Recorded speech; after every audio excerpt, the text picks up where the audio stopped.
If everyone could please take their seats, we're going to get started in just a moment. I was hoping I'd run again, but I don't think life is letting me go. Hi, Faye.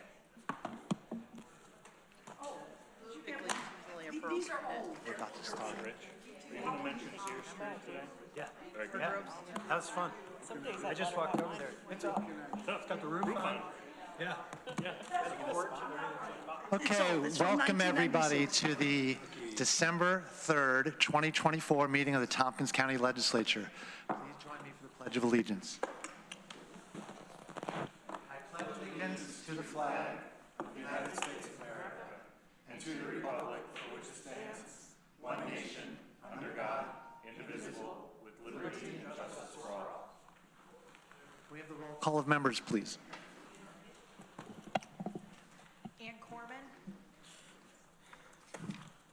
Present. Mike Lane. Here. Greg Mezzi. Here. Veronica Pillar. Lee Shirtliff. Here. Mike Sigler. Here. Shauna Black. Here. Travis Brooks. Here. Randy Brown. Here. Amanda Champion is asked to be excused, and Susan Curry has also asked to be excused. Deborah Dawson. Here. Rich John. Here. Dan Klein. Here. We have 11 members present. We have a quorum. We have one legislator, Ann Corman, joining us by Zoom, and Ann is eligible to vote tonight in accordance with our remote attendance policy. Before I continue on the agenda, I want to make an announcement about the audio. As you probably remember, last time we had some audio difficulties. Quite a bit of work has been done on the audio system since then, and everything seems to be working well. There is one change that everybody should be aware of, which is when you speak into the microphone, it will come out all the speakers and on all online and Zoom and everything where it should, but it will not be coming out of your own speaker. So it does sound a little different, might take a little getting used to, but rest assured everything's working. Thank you to Rob Henry, Dominic, and anyone else who worked on the audio system.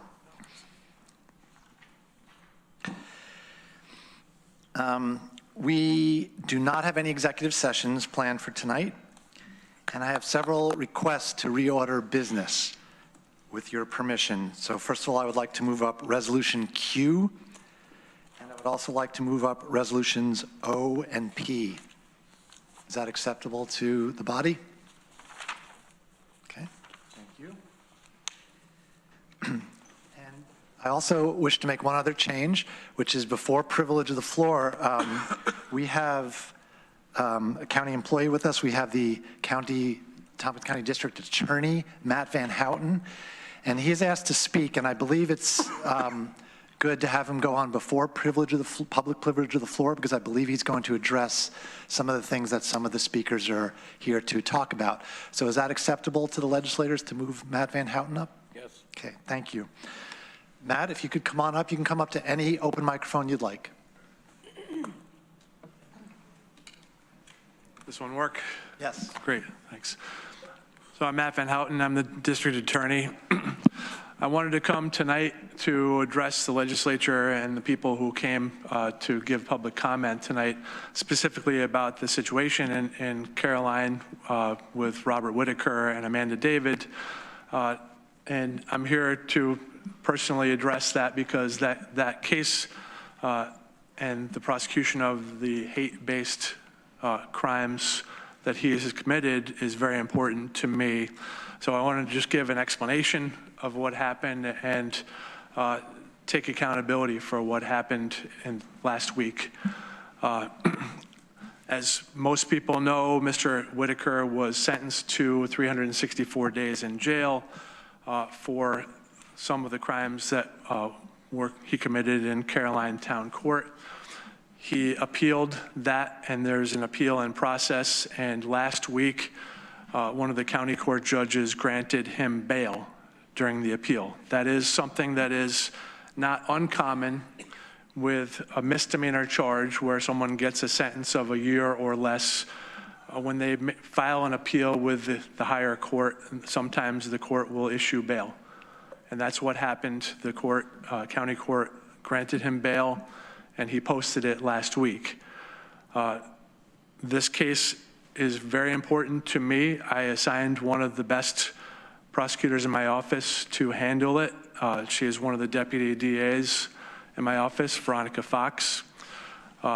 She has been working diligently to defend against the appeal and also to prosecute the new charges that came up more recently. She was in communication with Amanda, but she did not connect with Amanda prior to Mr. Whitaker getting out. And so unfortunately, Amanda found out that Mr. Whitaker was out of jail in a way that was unacceptable to me, and I'm very upset about, and it's unacceptable to the community. So I take full responsibility for that. It was a lack of a breakdown in communication with her. There is no excuse for, and that is not how it's supposed to work. There are ways that someone can be notified when someone is released from jail. Those were not set up, and here we are. And I'm not happy about it, and I have addressed it within my office. It will not happen again. I cannot undo it. I cannot change it, but what I can do is take full responsibility for it. I am the DA. It's my office. I'm responsible for what happens in my office. So I'm here to take that responsibility. I know that there was an email that went out that listed my contact information. If people have questions or want to follow up with me or communicate with me about it, please do that. I've gotten some emails and phone calls in the last few days, but I thought it was important to come here in person and say what I've said. So that's all I have to say at this point, but I appreciate your time, and I appreciate that the community cares so much about this case, because it's an important case for our community, that we cannot tolerate hate and racism in our community. So thank you. And thanks, Dan, for letting me jump ahead. Thank you very much for coming up and speaking about this important issue. Okay, now we're going to proceed to public privilege of the floor. If anyone is interested in speaking to the legislature tonight, then you're welcome to do so for up to 3 minutes. If you want to do so, please go ahead to the back of the room and fill out one of these blue forms. Bring it up here and we'll get you in the queue. If you're going to be speaking tonight, you are agreeing to some rules, and so I'm going to read those rules. I agree to a 3-minute time limit. I agree not to raise my voice. I agree not to use lewd, obscene, profane, slanderous, or libelous language, or speak or act in a manner that would tend to incite a breach of the peace. I agree not to speak about county personnel matters. Personnel matters include comments about the job performance of named county employees other than elected officials. After 3 minutes, I agree to leave the microphone and yield the floor. Transferring time to another person is not permitted. I agree to be courteous and not make comments, gestures, outbursts, and other disruptions while other members of the public or legislature are speaking. I agree that if I cause a disruption and am asked to leave, I will leave the chambers. So we're going to start with some people that have asked to speak via Zoom. And the first one up is Megan Cosgrove.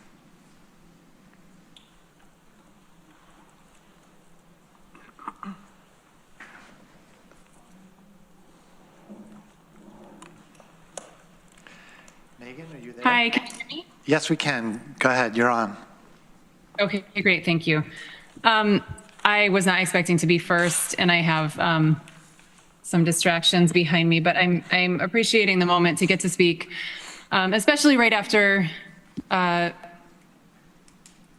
Van Houten, because I appreciate the accountability for sure, and I do appreciate all of the hard work that the ADA has been doing on this case. But I just have to point out that we would not be in this position, we would not be where we are if this case was taken seriously by the Sheriff's Department and by the DA's office years ago. This case, we've been begging for attention on this case for years.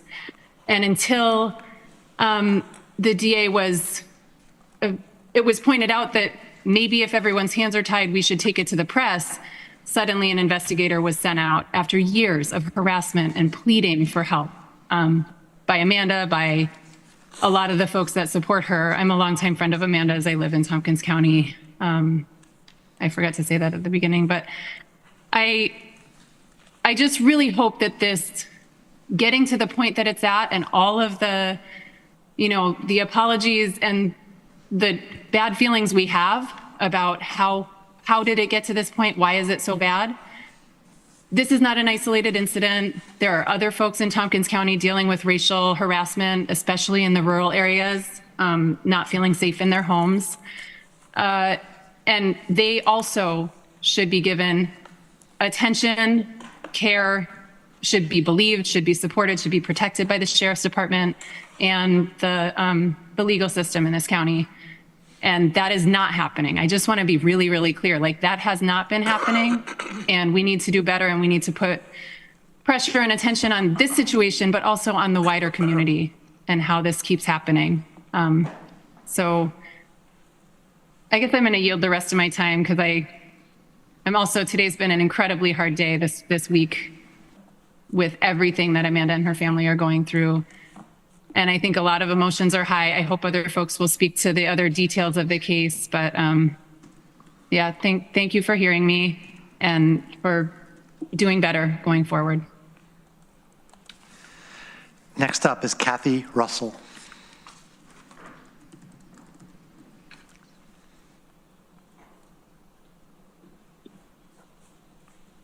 Good evening. I'm Kathy Russell, and that's me hang gliding with my grandson. Sorry, I didn't know that was going to be there. Thanks for the opportunity to speak. My name is Kathy Russell. I live in the town of Dryden, and I'm a retired professor of philosophy from SUNY Cortland. I imagine that most of you have been morally troubled, if not everyone, morally troubled by what has happened to Miss David. I understand fully that the body does not have jurisdiction over Judge Cassidy, and I appreciate our DA's acceptance of responsibility. But I know that you don't have jurisdiction over Judge Cassidy's court as a legislature. But immersing yourselves in that tempting refuge as an escapist route, it still leaves you morally culpable because, as elected officials, you are avoiding your responsibility to be held accountable. Accountability for harm committed should be the moral principle most relevant here. Making it a genuine reality requires a holistic viewpoint and progressive change at the cultural, structural, legislative, and community level. Community accountability is now the focus of scholarship, legislatures across the country, social justice activists, and indeed, people in other parts of the world are trying to make their communities and the representatives of their communities, such as you, accountable. Statements are not enough. A resource is the book, Until We Reckon, Violence, Mass Incarceration, and a Road to Repair by Daniel Sered. It has replaced The New Jim Crow as the #1 book in criminology. Sered is the executive director of Common Justice, a center based in the Bronx and Brooklyn. They seek a pragmatic approach, and they have extensive partnerships with other New York City system services and a working relationship with the district attorney. In their view, work for justice should be survivor-centered, accountability-based, safety-driven, and racially equitable. I urge you to study these principles and implant them in your attempts to make new laws that hold yourselves as well as communities here accountable. Thank you. Okay, next up is Celia Gladstein. Hi, My name's CL Gladstein, and I did have some words prepared, and I just, after everything that's been discussed today, I just don't even know what to say almost anymore. Everything everyone has said so far, I'm totally behind, and it feels just extra dire right now to know that our friend Amanda is not safe in her home, and the judge hasn't done anything to sort of require Mr. Whitaker to change his behaviors. He's now just free to do whatever he wants. He has his guns. I don't know quite like what the judge is, I can't even fathom what the judge is like thinking was around this. And I think the issue at hand is that the racism in general is like a really big issue locally, and I don't think it's being addressed enough, as others are saying. So I just hope that we can find some ways to address this situation, hold people accountable who are in power around what is happening to Amanda and others locally. And beyond that, I don't know what else to say, but thanks. Next up is Elizabeth Cobb. I'm Elizabeth Cobb, residing in Ithaca. A number of us are here this evening to express our outrage and deep disappointment in the so-called justice system that released a man convicted, sentenced, and put behind bars for his repeatedly defying an order of protection, all without warning the person, Amanda David, victimized by his racist behavior. I have known Amanda a few years. I know she had a dream of owning a home and growing an herbal garden where she could make medicine and teach herbalism, hold a space for vulnerable and traumatized people of color to nurture and harvest herbs of their own. She named this garden the Jane Minor BIPOC Community Herbal Garden. Until her land became a place of terror, she held retreats and herbalism classes. It was a place of refuge and sanctuary. Because of Whitaker, she had to fence in her space to keep him from dumping stuff on it. Then she had to install security lights, then security video cams, then speech-activated audio video, all because Whitaker kept escalating and Tompkins County Sheriff's Office repeatedly ignored, dismissed, and minimized her fears. Whitaker's racist acts included inappropriate comments, screaming the N-word, the C-word, and F-words, threatening physical harm of her children, shooting out the security lights, firing his gun during one of Amanda's classes, defacing and later damaging her vehicle, removing parts of the fencing around her property, putting up racist signage in windows facing her property. The list of neglect by Tompkins County Sheriff's Office is just as long, unsuccessfully serving a warrant because he wouldn't open his door and just shrugging helplessly as though there was nothing left to be done, treating it as a dispute between neighbors or as a he said, she said, refusing to arrest him during his alcohol-fueled racist rants because he didn't specifically say her name. The surprise came when Tompkins County Sheriff's Office finally did the right thing and arrested Whitaker, and the judge sentenced him. That Amanda's racist abuser was released this weekend is no surprise at all. That's business as usual in this white supremacist country of ours. Thank you. Next up is Sharon Tregaskis. Good evening. I've lived in Ithaca since 1991. I voted for some of you here. I voted for some of the officials who have behaved so incredibly disappointingly in their roles to serve and protect vulnerable people, in this case, Amanda David. The minimization and dismissal, specifically by the sheriff's office, echoes my own experience 25 years ago. At the time, I took the law enforcement officers dismissal as evidence that my voice didn't matter and my experience didn't matter. And I am encouraged by the community outpouring of support and solidarity for Amanda, and frankly horrified that 25 years later, law enforcement officials continue to minimize the voices of people who experience harm and to suggest that they are somehow responsible for being harassed or attacked.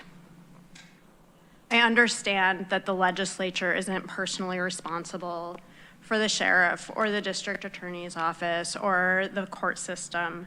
And also I see opportunities for the legislature to pursue the culture it claims to prioritize around diversity, equity, and inclusion, and around the service and well-being of community members. I see those opportunities particularly in regard to opportunities to create a victim services unit that could coordinate communications so that such efforts are not solely the responsibility of a single professional and their discretion. I would urge you to take ever so seriously your responsibility to do better here and not simply to shrug off the possibility that these are the responsibilities of other professionals and other elected officials and that you have no standing here. Thank you. Next up is Janie Bibby.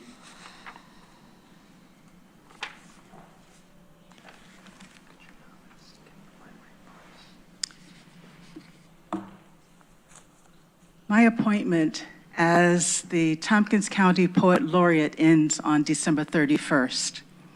I came tonight to express my thanks and appreciation for having this opportunity, and I'm prepared to share 2 poems with you as my last time as laureate in this space. The first one is was actually inspired by and dedicated to the legislature, and it's called Legislator. Compelled from the inside to do what you do, listen, read, consider, decide, agree, disagree, encourage, while sitting in meetings hour after hour in full view of those who elected you. Your work is appreciated, sometimes denigrated. You do what must be done, compelled from the inside to serve as a legislator. The second poem is entitled Getaway. Could I just interrupt for 1 second? Could we turn the clock off? I didn't want the alarm to go off during her. Could we pause it? Yes. Thanks. Sorry. Thank you. This is entitled Getaway. Close your eyes. Come with me. We will travel to the sea. Open space, great big sky, birds flying way up high, summer breeze in the air. Breathe in deeply without a care. No stress at all on this short trip. Let a smile come to your lips. Hum a tune. Sing out loud. Clap your hands. Draw a crowd. Open your eyes. Look around. Your feet did not leave the ground. All the things you always see are right where they're supposed to be. Your mind just had a getaway, a brief vacation from your routine day. Thank you so much for allowing me to serve as laureate until December 31st. It's been a wonderful, wonderful experience for me.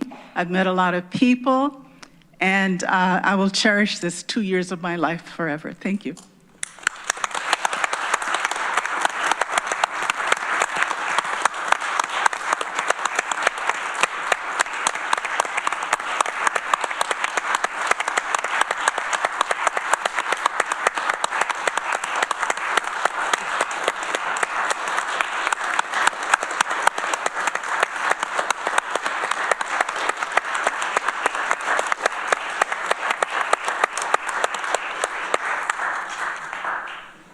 Thank you for your service as Poet Laureate.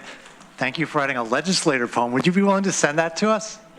Yes, I'll send it to you. Thank you very much. Next up is Faye Gugakis.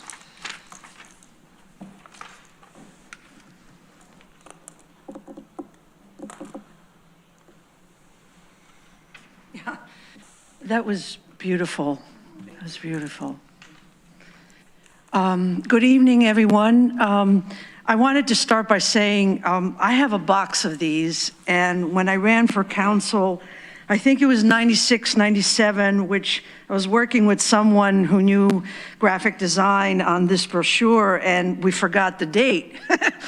But anyway, it was very hard for me to recycle them because it meant the world to me. So I still have a box of them, and I thought I'd share them with you because of what I'm asking you to think about.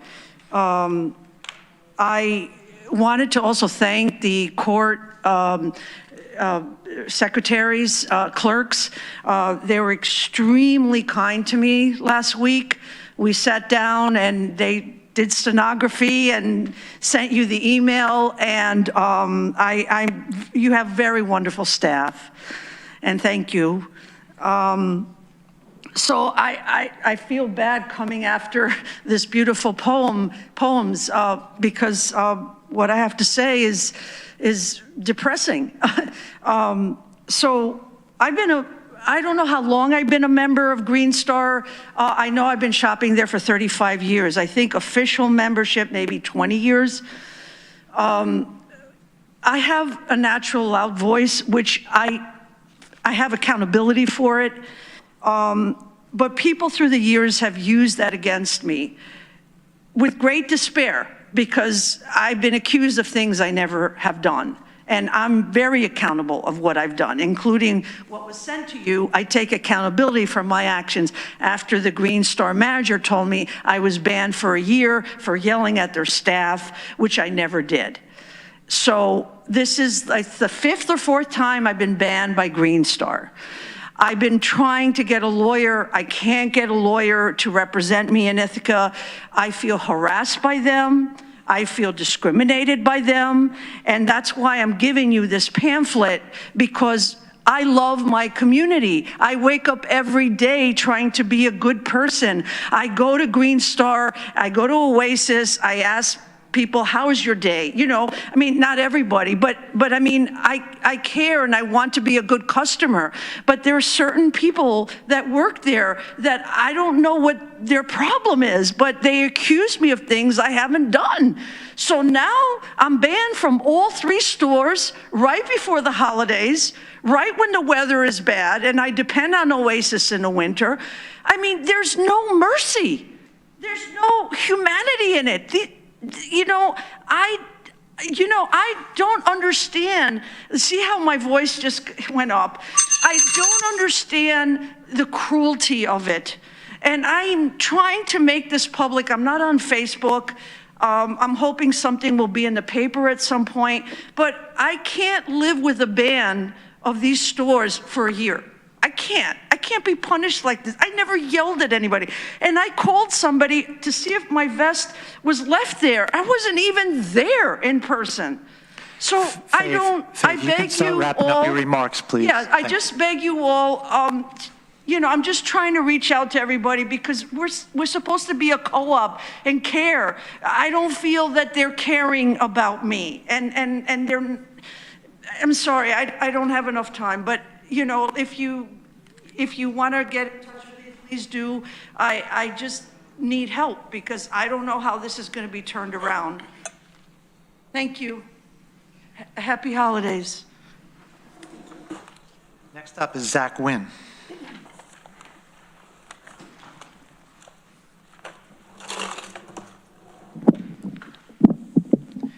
Good evening. I sent you more photographs of the Asteri and feces in front of the library, which I mentioned previously. I'd like to speak against the resolution to acquire property on Cherry Street for a permanent homeless shelter. This is a poor choice of location. Part of the rationale put forth for selecting this plot proximity to existing encampments and stores are two reasons why it is a bad choice. It is easy to imagine people continuing to live in the woods by the train tracks while utilizing the services of the shelter and going to the nearby art house to score drugs, with stores, businesses in the area, and Nate's Floral Estates continuing to be targets of theft. Like the previous shelter on State Street, the Cherry Street site will also likely become a hotspot for crime and other calls for first responder assistance. The shelter should be located outside of the city and away from the drug and street culture that makes the state of homelessness an often permanent and fatal condition. The $1.1 million purchase price would be better spent on a larger plot further away from downtown, where individual domiciles like second wing cottages would be practical. With the amount of money that is going to be directed at this project, a dedicated TCAT route supplemented by van and shuttle service provided by the shelter would be possible. The suggestion that this shelter should be low barrier, allowing those staying there to continue to abuse drugs, is a terrible idea that would be a great disservice to the population that the shelter is intended to serve. Bear in mind that the drugs being used by the homeless are primarily methamphetamine, fentanyl, and tranq. These are highly addictive drugs for which there is no casual use, as they erode both the body and the mind. The flaws of the low barrier, housing first approach are clear at this point, with both the art house and Asteri being prime examples. If you vote to approve the acquisition of this property tonight, it is just a matter of time until there's a ribbon cutting at another place in the city where people will overdose and die. This approach will also prevent the county from being reimbursed for services rendered to the homeless and increase the burden on the taxpayer. The low barrier approach will also make the shelter less attractive to people who are, for lack of a better word, normal, and simply down on their luck and needing a place to stay to get back on their feet, not eager to reside where people are abusing drugs. A low barrier shelter would amount to enabling people in crisis who need a real shot at sobriety if they are to recover from homelessness. Recovery will be far more difficult and unlikely in the context of a low barrier shelter. If there isn't someone else trying to close on this plot of land, I suggest tabling this property acquisition until the proposal could garner feedback from the community and allow for the examination of alternatives. Buying this land now will lock the county into a poor choice of location that will further ghettoize the area and lessen its appeal for development. If you are truly wedded to locating the shelter in this part of town, it is my understanding that the city of Ithaca owns the wooded area at the end of Cherry Street where existing encampments are located. As a junior partner in this project, the city could sell this land to the county for $1 and use the $1.1 million intended for this property acquisition towards clearing the trees and preparing the site without removing another property from the tax rolls. May I finish briefly? Please. While eliminating the site, without removing another property from the tax rolls, while eliminating the site of existing problem encampments. Please pump the brakes on this acquisition and reevaluate your options with public input before committing to a multi-million-dollar project that will irrevocably change the character of the area. Thank you. Next up is Irene Weiser.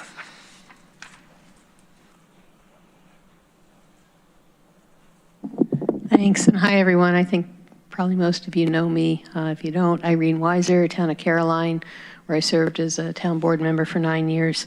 I too am here about the Amanda David situation, but in light of the fact that several people have spoken already about the problems that she has encountered, I don't think I need to belabor that more. But what I do want to do then is skip ahead here in my notes, where it says, so I'm here tonight with several asks.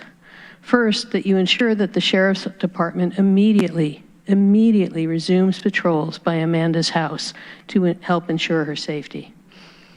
Second, to ask that you look into this situation and the situation of other crime victims further. What training is needed at the Sheriff's Department to ensure that there is an appropriate response to victim complaints, to complaints of hate speech and hate crimes?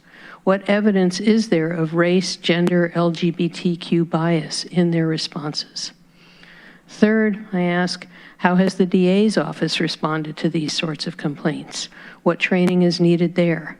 How did it happen that Amanda was not given notice of her neighbor's release? And again, Matt, thank you for owning it. But I think we know that there's a lot more than just an apology that needs to happen to fix things going forward. In particular, I ask that you look into the need for a dedicated person or office for victim services. Nearly 30 years ago, in response to the brutal beating of an elderly resident during a home robbery, I served on a task force looking into the need for victim services. At that time, we found that there were services for victims of domestic violence and sexual assault, but no services for victims of other crimes. I suspect that that situation has not changed and that the need still exists. I'll just add as an addendum with a conversation that I had with Matt before we started the meeting. He told me that for a brief time, about 15 years ago, there was a victim service position. Was that in your office, Matt? Or, yeah, it was in his office, but that the funding for that has been discontinued. And so anyhow, I really urge that we look seriously into a victim service position again and find money for it. Last, I see from the calendar that the Public Safety Committee isn't scheduled to meet until just before Christmas. And so, Rich, I'm going to ask that you would please schedule a special meeting of the committee as soon as possible to begin to look into this issue and to make sure everything possible is being done to ensure safety for Amanda, her family, and other people throughout the community. Thank you. Just for clarification, Public Safety will be meeting next Tuesday, December 10th, here in Chamber. What time? 1 o'clock? 1 o'clock. 1 o'clock. Okay, Brittany. Yeah. Yes. Next up is Ruth Yarrow.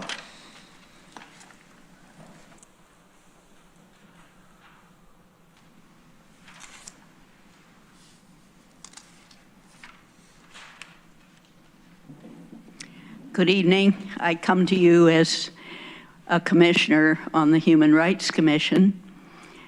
I shared the news about what happened with Amanda David's neighbor with the commission yesterday. We haven't had a chance to meet. So I'm here just to say I support everything that Irene just asked for, and I'm hoping that our commission will have time to meet, because our job is to advise you. But without meeting with the rest of them, I'm advising you to do as Irene suggests. And I would also like to thank Matt Van Houten for taking responsibility. That takes courage. And I think we're going to all need courage under the next administration, because there will be support for the kind of racism that Robert Whitaker is doing next door to Amanda. And we need to stand up and stand strong together, because we all care about our community. Thank you. Amanda Kirsch-Gessner.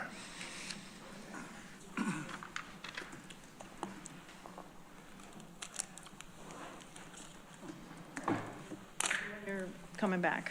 All right. Hello, I'm Amanda Kirch-Gessner. My business is Organizing Potential, and I am currently a full-time, overtime, 24/7 volunteer with No More Tears as a community navigation assistant and life skills coach. Some folks in law enforcement and the security at the places where I'm going are also calling me an advocate, but that's their word, not mine. I know it's a bit of a luxury to have my own business where I've structured it in such a way that 10 hours of work supports my need. I have learned to exist on a very meager budget. It is supplemented by food stamps. Thank you. One thing I would like to know, I love the accountability and leadership in this man. He has always been responsive to any question I have from him, and I imagine you all have the same experience. I also want to acknowledge I have never had a question go unanswered by Derek Osborne. He is always back to me and quick. So if there is an issue with public safety in our community, maybe we need to start calling it public safety. I understand we can get specific about what makes people feel unsafe, but it's public safety, folks. And maybe we could start talking about how the COVID bail measures have really, really made it hard for law enforcement to do absolutely anything to protect people in our community. Now, I'm not sure when the issues started for Amanda David. I know her, I love her, I respect her family, I respect her mission. But the point is, I don't know if these things happened under Derek's supervision, but if we haven't done something about it as a community, I assure you, there's nobody more accountable as an elected person than Derek Osborne and the district attorney. Please, if any of you want to stand up and say you're more accountable. I wanted to apologize to Amanda Champion, who's not here, because I did call her out at the bookstore the other day. When is the last time any of you have been to DSS? Seriously. How many county employees, non-elected, have you encountered today? Like, seriously. I know the names of everybody who works in reception at DSS. I haven't figured out the name of all the security guards, and maybe a way we could save some money in the budget is by actually making them public employees under the sheriff's department, because then he'd have a way to recruit folks into corrections, recruit folks for road patrol. I don't know how much we pay to pay outside agencies to do something we should be doing for ourselves. And I trust his office because I've known them to be nothing more than accountable for their actions. I've interacted with so many deputies and so many IPD at this point. The deputies have always been smiling and they have always been kind with me and with the clients that I'm serving. IPD, on the other hand, they're over the top right now. I don't know how many of you have been in the Asteria building. We should talk about that one. Perhaps we explore ways of eminent domaining it and turning it into a client services building, because I know we hold the lease on the land and they are not doing their jobs. I replaced the lock for somebody in that building today because the wellness court hasn't been able to get it resolved. So I just did it. Thank you. I only have one more blue card, so if there's anybody else that wanted to speak tonight, now would be the time to go to the back of the room, grab one of these, fill it out, and bring it up. The last one I have is Lisa Lincoln.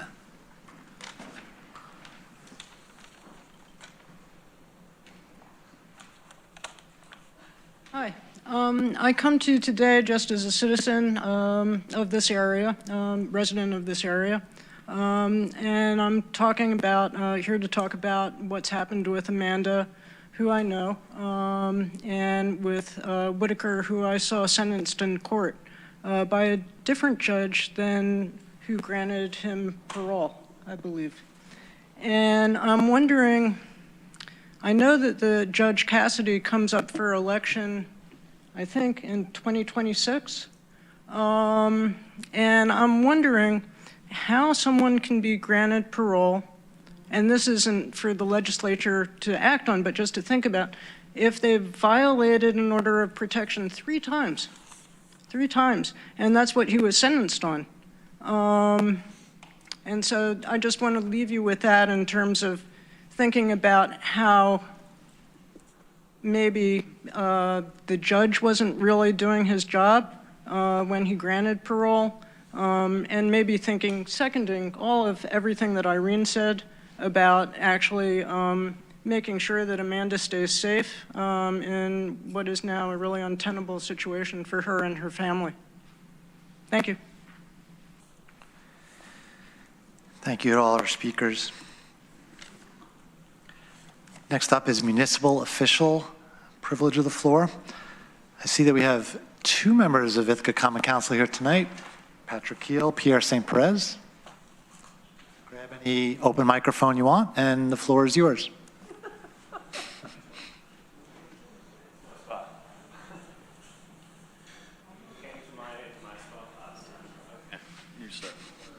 You guys gonna do a duet? Yeah, we can do a duet. All week.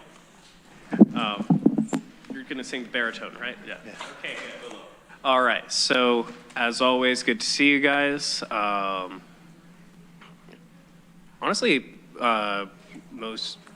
we have a budget now in the city, and everything we have coming up for the rest of the year is looking pretty routine. I would like to wish the mayor luck tomorrow when he pitches the downtown revitalization initiative, and I hope you'll all join me in wishing him luck on that. Like, that is something that, if we win it, will benefit all of us.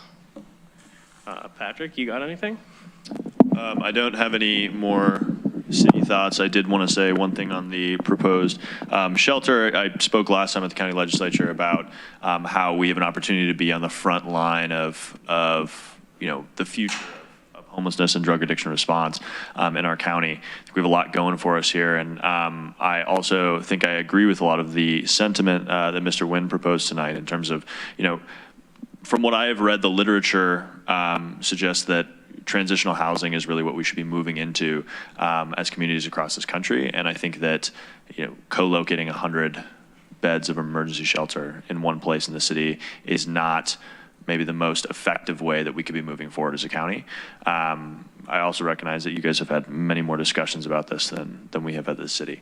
I think I've mentioned this before, the Melody in Atlanta, is 30 beds of transitional housing, which was built for $3.2 million in under 5 months, and they're putting tons of these across the city of Atlanta. Obviously, they're much larger than we are, but they're using refabricated COVID ICU containers to create transitional housing units. In Atlanta, it's amazing work. I've spoken with them. I've reached out. They're very receptive, and we'll schedule meetings. It's a wonderful thing to learn about, if nothing else.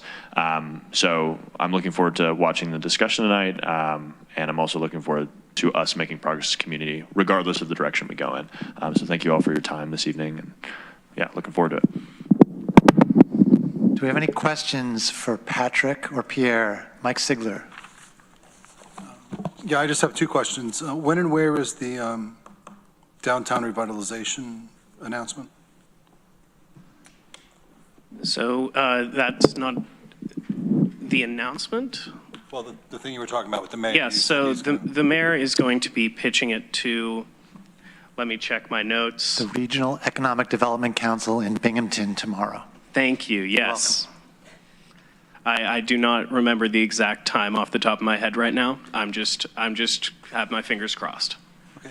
So when you say pitching it to them, I guess what does that mean? Is he's asking them for money? He's asking them for support? I mean, what is he pitching for? I mean, we are seeking a grant for our revitalization plan. Okay. My second question is to Patrick, I think. You were talking about the shelter and how you didn't think it was a good idea to put such a large shelter there. Is that the city's position, or is that your position? That's my position. That is absolutely not the city's position, and I will not speak for my colleagues collectively on that. Okay, thank you. Hey, I'll just jump in for a moment. I am on the Regional Economic Development Council, but I'm a non-voting member, so I can't help you. But I will be there tomorrow hearing the pitch. It's at 1:30 in Binghamton. Okay, I've got Greg, then Randy, then Deborah. Thanks, guys. I want to remind folks that the shelter space that we're talking about and providing is the first step in a continuum of needs that we're going to continue to have to address. We cannot address the entire system in one swoop. We don't have the tax base, we don't have the wand, we don't have the state, federal, and other municipal support to do that. So this is the first step that we're taking to improve the situation which we're currently in. It may not be the last stop. It's definitely not the last time I'm going to bring the issue up, but it is something that is desperately needed, and we desperately need to improve our current condition, and this is just the beginning of a solution to address that issue. I'd also like to comment, whoever brought up the 5 acres at the end of Cherry Street, I think, Zach, maybe that was you. That is, as city officials, something you guys can do. That's something that would need to go through a process which you could all expedite. The sale of that is something you all could do to expedite. If there's a will to do that and to explore other housing options in that location, those are things that you all can do that we cannot do from this seat. We need your council to act first so that we can move forward with something if there were to be a proposal on the table. So I think that is a great observation by the public to raise that as an issue, and would hope that Common Council would continue to explore that and the financial contribution to the solution. Ultimately, keeping people close to services is what's going to create the best possible outcome. And the services are in the city, right? And so what we need to do more, rather than pull people away from the city, is put more services closer to where people are. A purpose-built shelter will allow us to do that, creating a space where we can have service providers, partners, advocates, whatever label we want to provide them. That's where we're going to see success, is when we wrap immensely around people in need. That's where we're going to see, in my opinion, the greatest possible result. And that's what a purpose-built facility would allow us to do, is concentrate those efforts so that we can make homelessness brief and one time. Just to clarify, was there a question in there? Not really. Okay, cool. Randy. Thanks for that, Greg. I support transitional housing as well, so hopefully something can happen. But I have a question for you.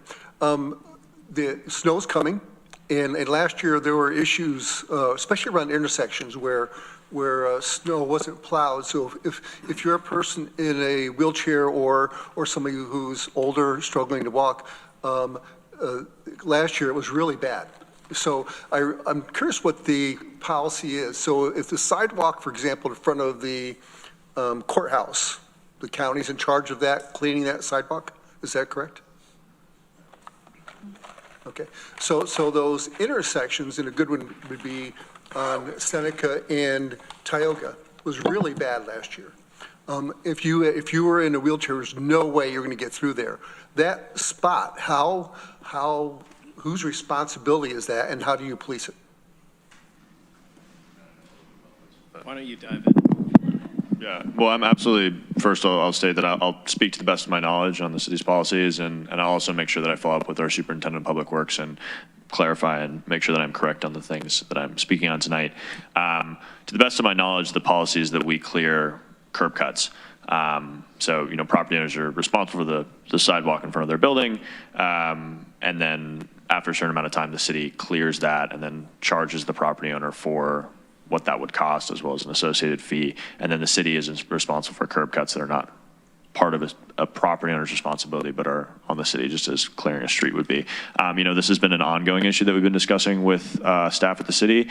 Our colleague, Alderperson Tiffany Kumar, has really led the fight on this in Collegetown and across the city. And so I think that we have been having conversations at the city about how we address this in the coming months and the future years. So hopefully it will be better this year, but I definitely have had conversations with advocates in the community that are really concerned with the lack of accessibility for disabled people in our community. It's a huge issue, and hopefully we are working towards addressing that. Appreciate that. Yep. Yeah, I will note, I know that our staff are aware of the issue. And I believe we've discussed it multiple times as a council, and we've discussed it with members of Public Works. We're not in the dark here. Okay. I can promise you that. Appreciate it. Thank you. Deborah. Thank you. So I certainly hope that Mayor Cantomo will have better luck with the DRI proposal than the city's had in the past. I am curious to know, though, because I know I've heard Heather McDaniel grouse about how the city's previous DRI proposals could have been better prepared. Do you happen to know if IAED had some input into your proposal? As I understand it, this proposal has had significantly more input and should be significantly stronger than it has been in prior years. I'm pleased to hear it. Good luck to you. We also hired a grant consultant this year to help us facilitate that. That's always good as well. Thanks. Rich. Yeah, if you could, just in a couple sentences, what's the plan? What's the pitch tomorrow? I think that's a question for Mayor Cantelmo. I do not want to take the words out of his mouth, and I don't want to presume how he's going to pitch it. The other thing I'll say is, and as I've been thinking about this, I've actually been grappling with this question myself, and I'm really grateful that I'm not going to be the one pitching this, because as I think I mentioned at the last county ledge meeting, the proposal is so extensive, just pages and pages and pages of information about what the plan is here, and I don't know how I personally would distill that into a meaningful pitch. So I have a lot of respect for Mayor Cantomo and being able to do that. It's a surprise. I'll spoil the surprise. It's basically a revitalization of West State Street from the Commons all the way down to the West End. There are a number of properties. I want to say there's a dozen or 15 properties.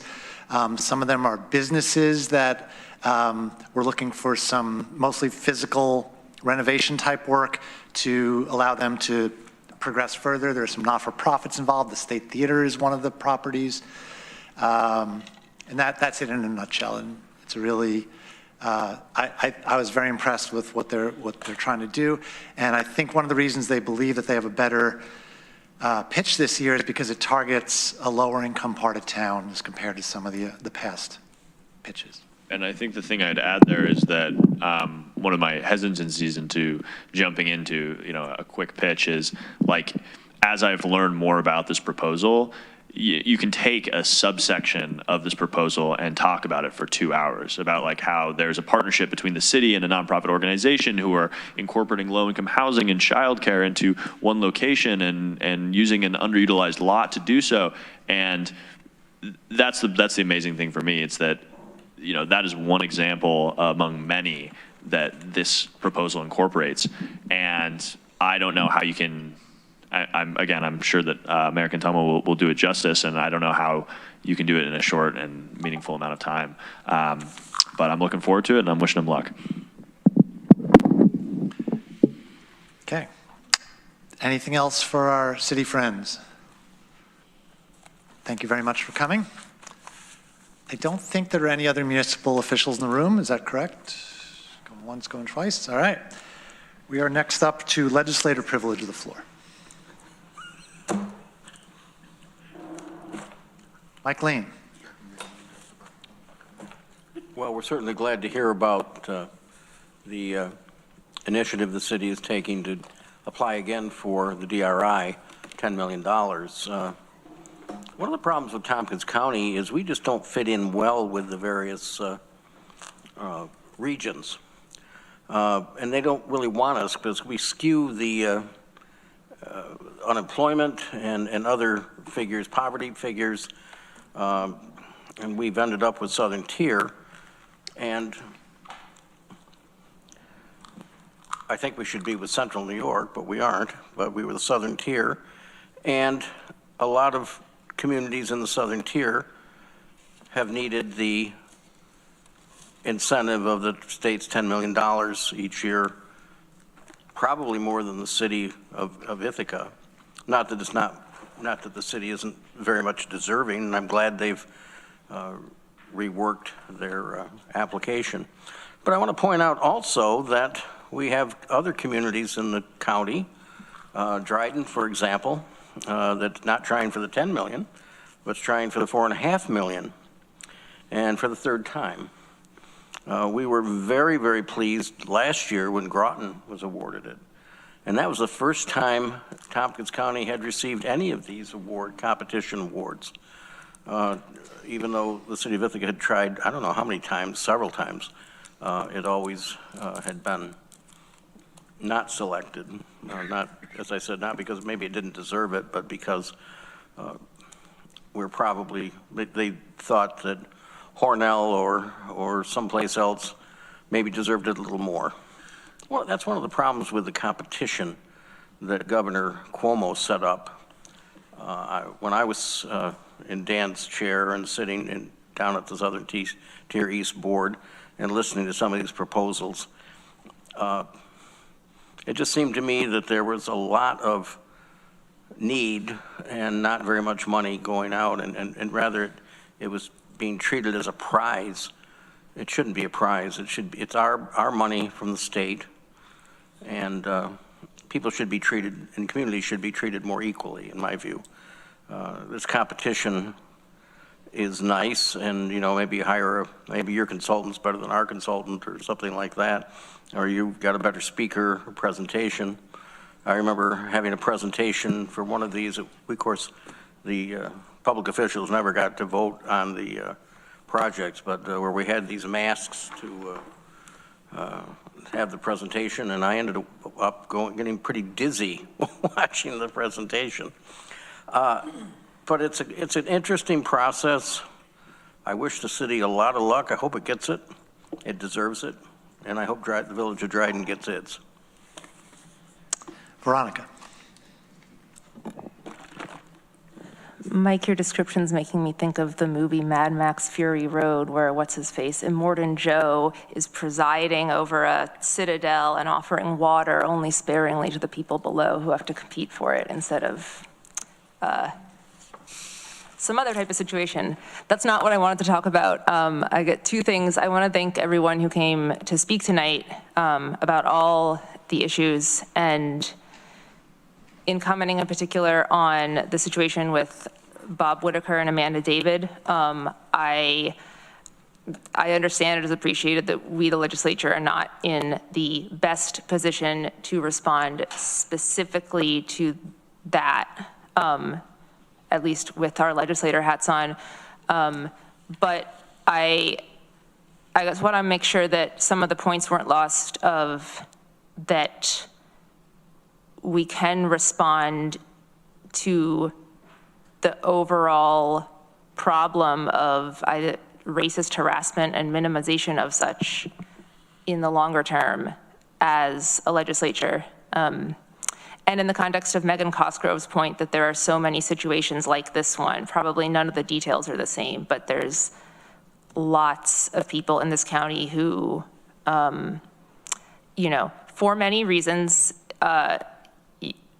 and in this particular case, I think we're talking about racism and bigotry, a lot of people who don't feel safe in their homes. And we do talk a lot here about wanting people to feel safe where they go, and where you live should be the very first one.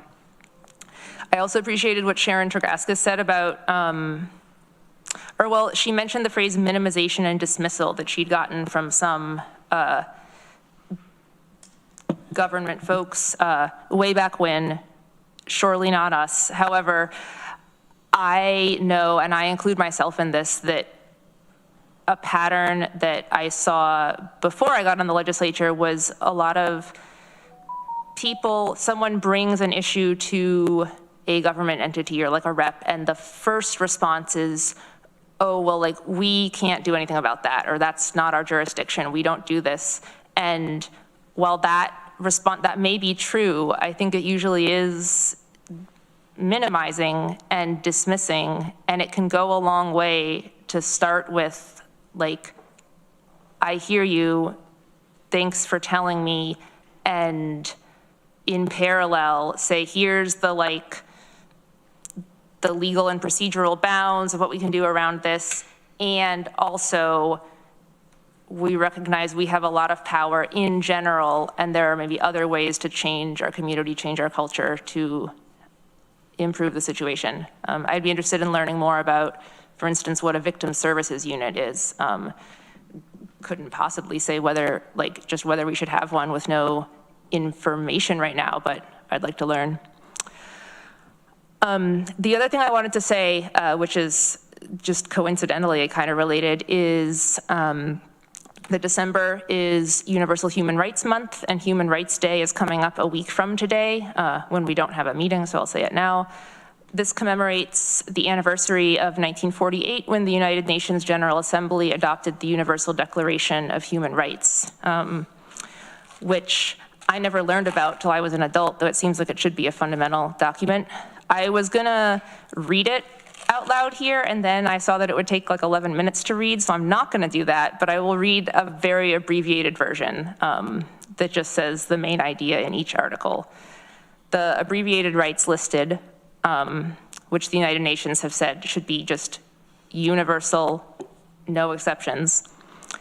Everyone has the right to equality, to freedom from discrimination, to life, liberty, and personal security, to freedom from slavery, to freedom from torture and degrading treatment, to recognition as a person before the law, to equality before the law, to remedy by competent tribunal, to freedom from arbitrary arrest and exile, to fair public hearing, to be considered innocent until proven guilty,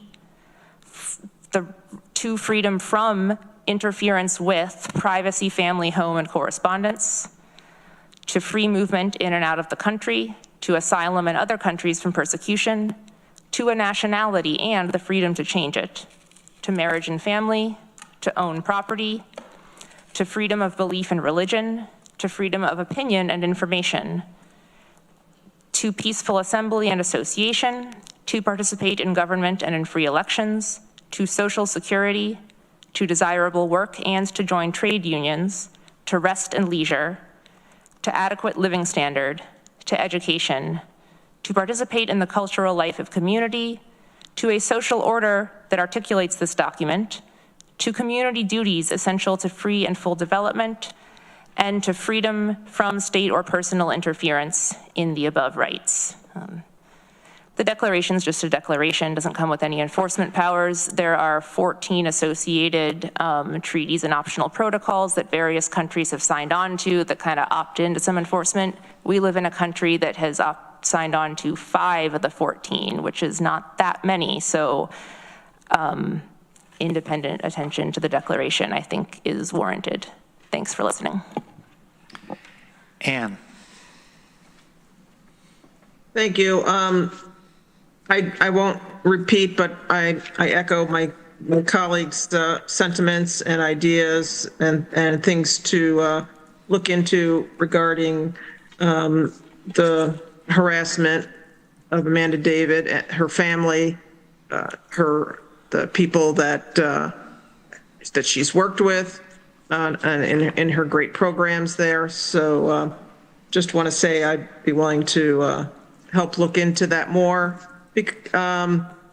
to help this situation, and also because, as was said, this is not an isolated incident, and going forward, there is, with the new federal administration, it's already started across the country. The racism, LGBTQ harassment, it's already escalating. So we need to make sure that we're on the forefront, because that is our #1 job, is to protect our citizens. I wanted to bring up a tour that I went on recently. This is from a development in the village of Trumansburg. This is called Village Grove, and Ithaca Neighborhood Housing Services has a development that is underway. They have some units that are already constructed. Overall, it's going to entail 40 rental units and a multifamily building. It's 1, 2, and 3 bedrooms. And as we know, 3-bedroom units are very hard to find for people of all incomes. And those are affordable units. 2 townhome rental buildings with 3 units each, and 10 for-sale affordable homes that are a part of the Community Housing Trust. And it also includes 9 lots that are available for market rate construction. It's an all-electric buildings that are part of the INHS development, and they have a huge bank of electric vehicle charging stations. They put up a building for the new Trumansburg Community Nursery School on the property. So I got a tour of that too. So they're going to be able to expand, and it's going to be right on the same property. And this is the most energy efficient project they've ever done. All the buildings are electric. There's geothermal, central geothermal heating and cooling for all the buildings. It's passive house designed. And so there's a good amount of the construction that's already completed. Some of the apartments, some of the townhouses that we got to see, really nice design. And it's walkable to bus line. the main street of Trumansburg, which has all kinds of amenities. And they said, INHS officials or staff said that they're so far with the 40 units, 40 rental units, I believe they had 140 people apply. About half of them are right around the Trumansburg area. And so they had to do a lottery because there's such a great need. So I wanted to thank INHS for doing that and sticking with the community. It's been a 7-year process. And when the folks start moving in, hope we can all welcome them to the community. Thank you. Rich. Thank you, Dan. I had 2 items I wanted to just mention. One was an event that I was at today. Greg Mezzi was there. I don't know if any other legislators got down there, but Sears Street, the property that we transferred to INHS, they had a house delivery today, and they made an event of it where they had the crane set up, and we got to watch them set the first floor of the first house. I just walked over there before the meeting, and it's up. It has the roof on, the porch on. It's remarkable how quickly it came together. But really, it took a very long time for it to come together, and I wanted to commend my colleagues here in the legislature for the work we all did in helping to see that happen. These are going to be affordable houses for sale in our community on the property on Sears and Tioga Street.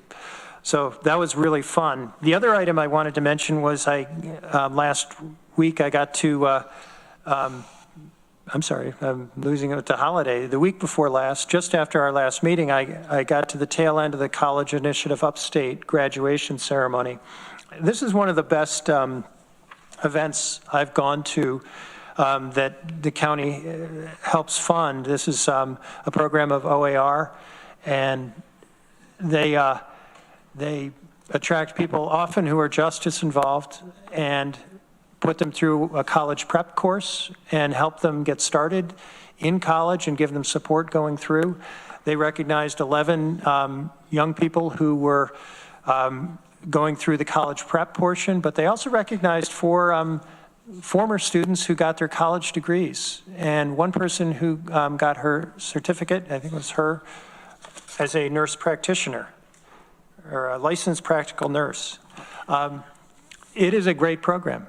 You know, when you think about sort of the person by person attention that they get and the profound difference it makes in their lives, it's just a great graduation to go to, and I wanted to mention it. Thanks.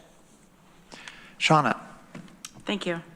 I also want to acknowledge Amanda and just say I'm sorry that her family's going through this. As a mother of 3 kids, I mean, I think it's our job, and there's something very primal about wanting to protect your kids. So whenever you feel like you're at risk or your children are at risk, more importantly, I can only imagine what she's going through. So I hope that we can all do better, and that certainly she's surrounded by people that love her and care for her and want to protect her, and that's a good thing.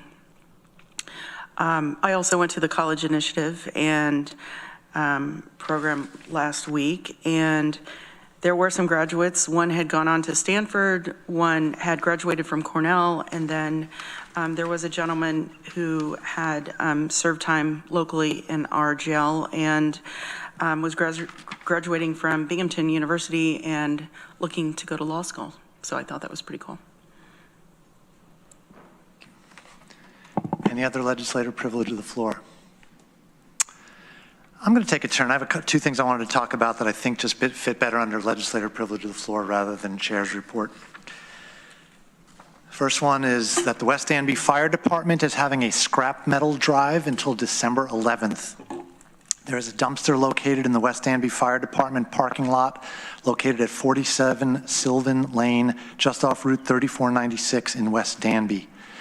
You can drop off all types of metal, old appliances, metal patio furniture, old barbecue grills, old lawnmowers, snow blowers, engines, transmissions, car parts, pots and pans, bicycle frames, etc.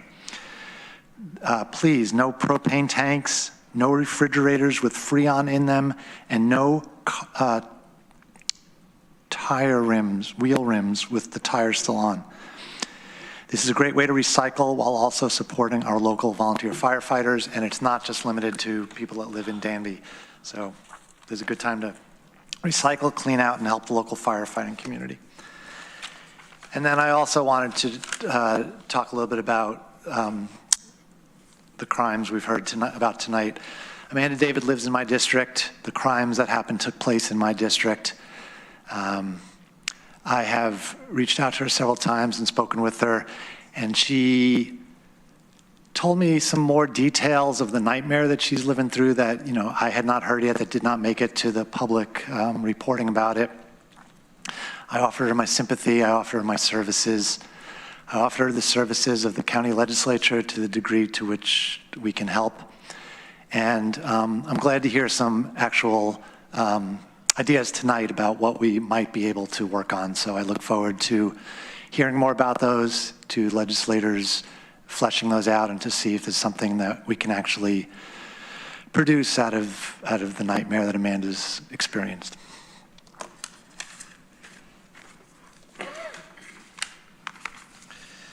So I don't have a chair's report, but I do have one chair's appointment to the Workforce Development Board.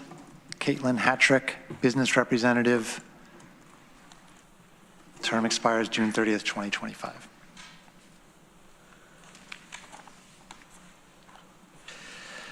Next up, report by the county administrator, Lisa Holmes. Thank you. Just have a brief update this evening on the Code Blue shelter at the former bank building. As you are aware, that shelter opened on November 25th. We did not have anyone utilizing it on that first night. It was a relatively mild evening, but then for the next 4 nights, there were 7 to 8 people utilizing the shelter, and over the last 3 nights or so, between 13 and 15 people per night have been using it. The county has hired and trained 14 staff so far to work in the Code Blue shelter. 7 more will be receiving orientation and onboarding next week.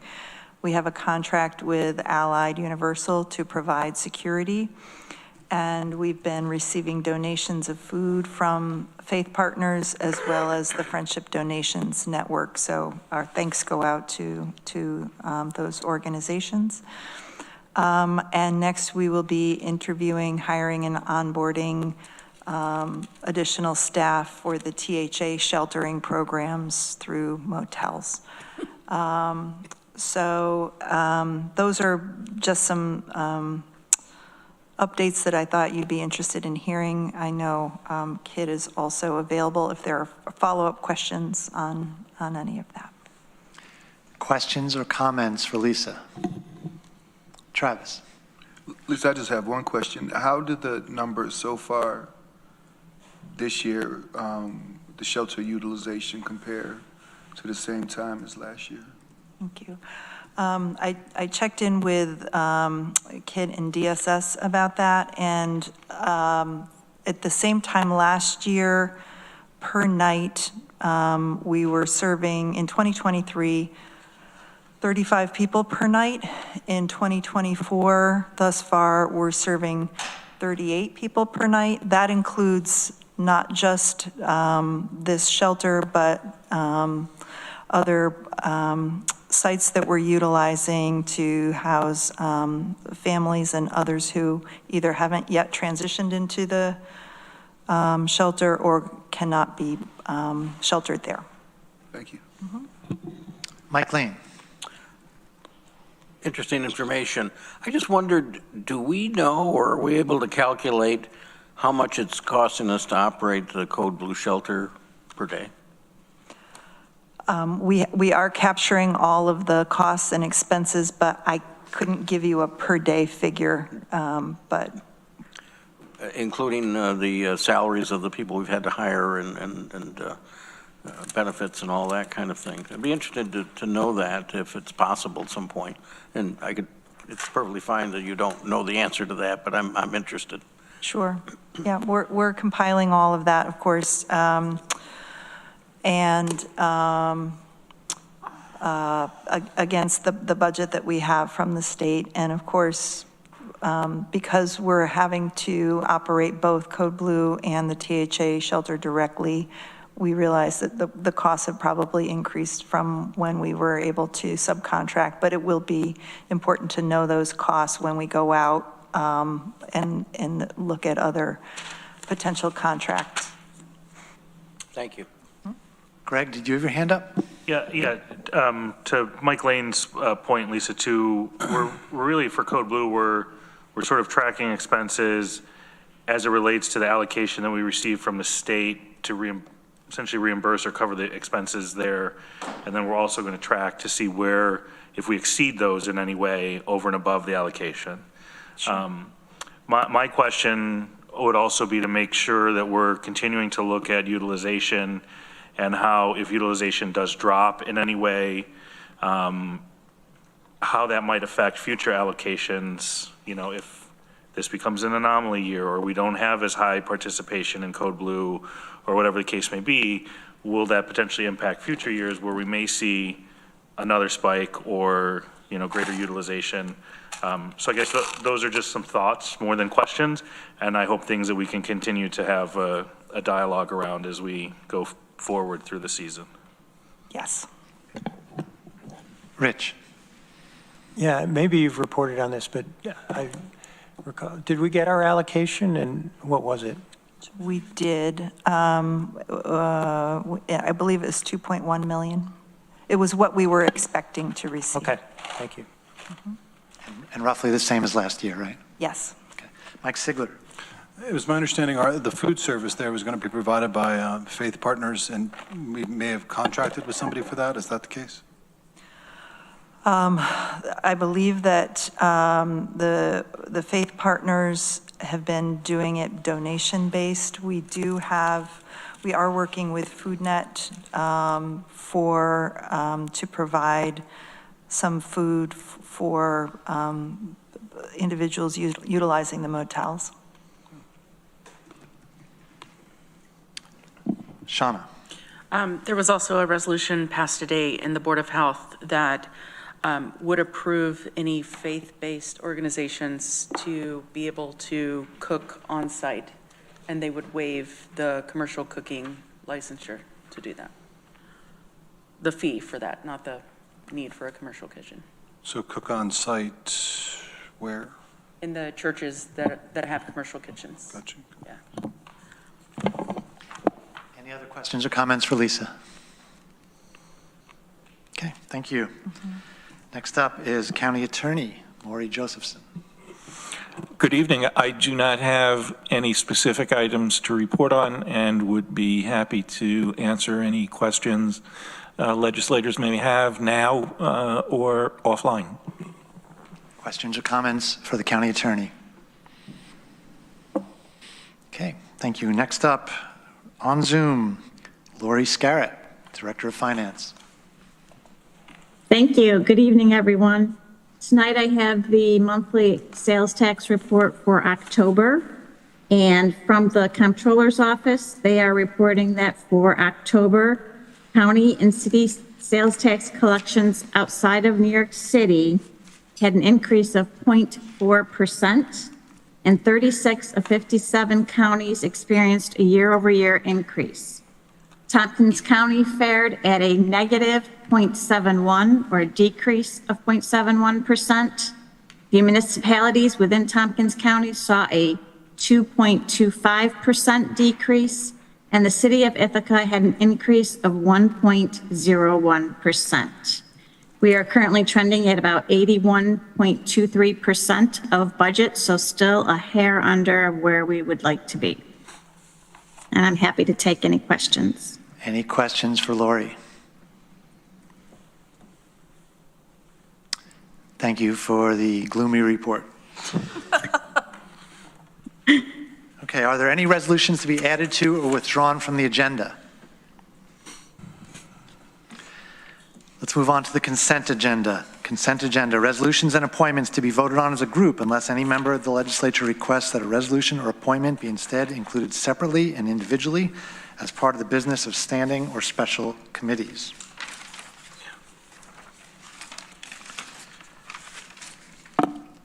Advisory board appointments, quite a few tonight. To the Environmental Management Council, Edward Dubovi, Town of Lansing representative. From the Facilities and Infrastructure Committee to the Air Service Board, Katie Borgella, Commissioner of Planning and Sustainability. From the Planning, Energy, and Environmental Quality Committee to the Water Resources Council, Darby Kiley, Planning and Sustainability Department. To the Hillview Road Landfill Citizens Advisory Committee, Brian Eden, at-large member. To the Climate and Sustainable Energy Advisory Board, Brian Eden, at-large member. Sarah Schnabel, at-large member. Irene Weiser, at-large member. Andrea Aguirre, at-large member. J. Louise Bruce, at-large member. Danielle Eisman, Martha Robertson, Guillermo Metz, Rebecca Evans, all at-large members. To the County Planning Advisory Board, Liddy Barger, Human Services Representative. Ernie McClatchy, Education number 1 representative. Gay Nicholson, at-large member. George R. France, Agricultural Representative. And C.J. Randall, Local Planning, Non-Urban Representative. To the Agriculture and Farmland Protection Board, Norman Lynn Davidson, Farmer Representative, and John P. Fleming, Farmer Representative. To the Environmental Management Council, Elaine Tijan, at-large member.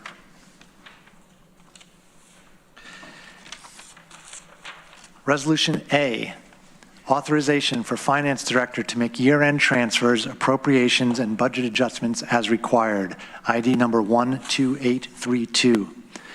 Resolution B, authorization to sign drafts, checks, County Administrator, ID 12831. Resolution C, authorization to participate in various contracts let by any government entity of the United States of America, ID number 12833. Resolution D, authorization to disperse funds, County Administration, ID 12834. From the Health and Human Services Committee, Resolution E, Budget Adjustment, Supplemental Epidemiology Laboratory Capacity, ELC, COVID-19 Grant Funding, Whole Health Department, ID number 12843. Resolution F, Budget Adjustment, Local Health Department, LHD, COVID-19 Vaccine Response Grant Funding, Whole Health Department, ID number 12844. Resolution G, authorization to execute contract for primary prevention services, Whole Health Department, ID number 12896. From the Facilities and Infrastructure Committee, Resolution H, award of contract, Airport Cafe, Ithaca Tompkins International Airport, ID 12842. And from the Government Operations Committee, Resolution I, date of 2025 organizational meeting, ID 12827. Will somebody like to move the consent agenda? Randy moves, Veronica seconds. Let's have a roll call vote, please. Ian Corman, Yes. Mike Lane, Yes. Greg Mezzi, Yes. Veronica Pillar, Yes. Lee Shirtliff, Yes. Mike Sigler, Yes. Shauna Black, Yes. Travis Brooks, Yes. Randy Brown, Yes. Deborah Dawson, Yes. Rich John, Yes. Dan Klein. Yes. 12-0, the motion carries. Okay, so we had agreed that we would move up some resolutions. I'd like to next do Resolution Q. And I would also like to ask your permission to have some representatives from Ithaca College come up that would like to say a few words after the motion is put on the floor. So let's start with that. Is there anyone that would like to move Resolution Q? Deborah moves. Greg seconds. Could you read the title, please? I just don't have it right in front of me. Could you read the title of Resolution Q, please? Oh, sure. Establishing a unit charge for the 2025 solid waste annual fee, ID number 12893. Thank you, appreciate that. So with your permission, I would like to call up Paula Younger, Executive Director for Government, Community, and Constituent Relations for Ithaca College, and former Tompkins County Deputy Administrator. And also Tim Downs, Vice President, Finance Administration, Ithaca College. Is that acceptable to the body? Yes. Okay. Please come on up and to any open microphone you like. There's 2 seats at the end of the table. That might be a good place to be. But anywhere you'd like.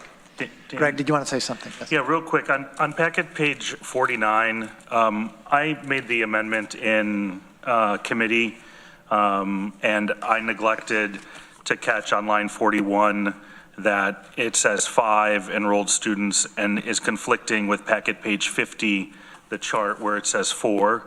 I would ask if we could amend this resolution so that we're discussing a complete and accurate resolution before proceeding.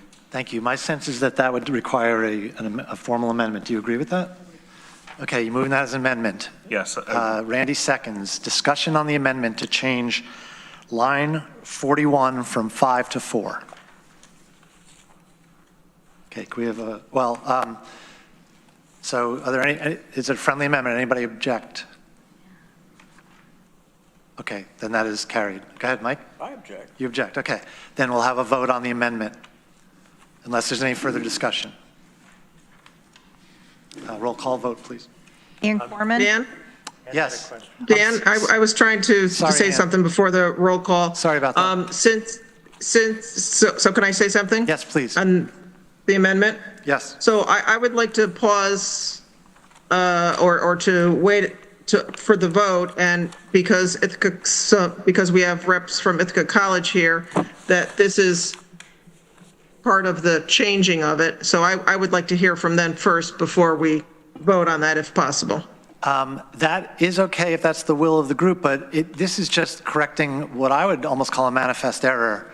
But if you would prefer to discuss the amendment further, we certainly can.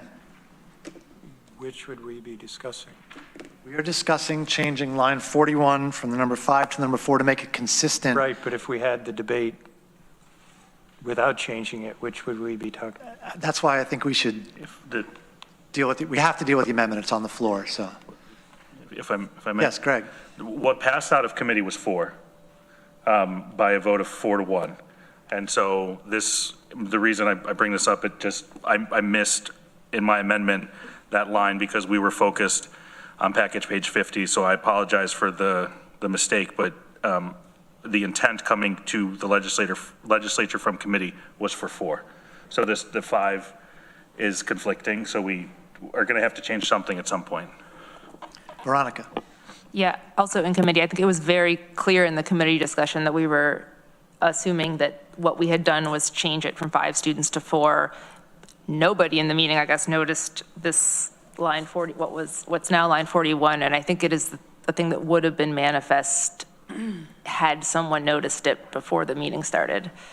So I'd rather just change that to get the resolution in the packet back to what was intended to be in the packet and then have the substantive discussion. Yes, I concur. So let us go ahead and have a vote on the amendment unless there's more debate on the amendment. Okay, roll call vote, please. Ian Corman? Yes. Mike Lane? No. Greg Mezzi? Yes. Veronica Pillar? Yes. Lee Shirtliff? Yes. Mike Sigler? Yes. Shauna Black? Yes. Travis Brooks? Yes. Randy Brown? Yes. Deborah Dawson? Yes. Rich John? Yes. Dan Klein? Yes. It's 11-1, the amendment carries. So now we have a consistent resolution.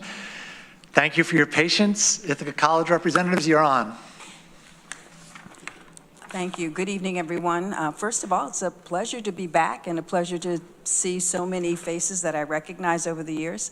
As Dan said, I am here in my capacity as Executive Director for Government, Community, and Constituent Relations at Ithaca College.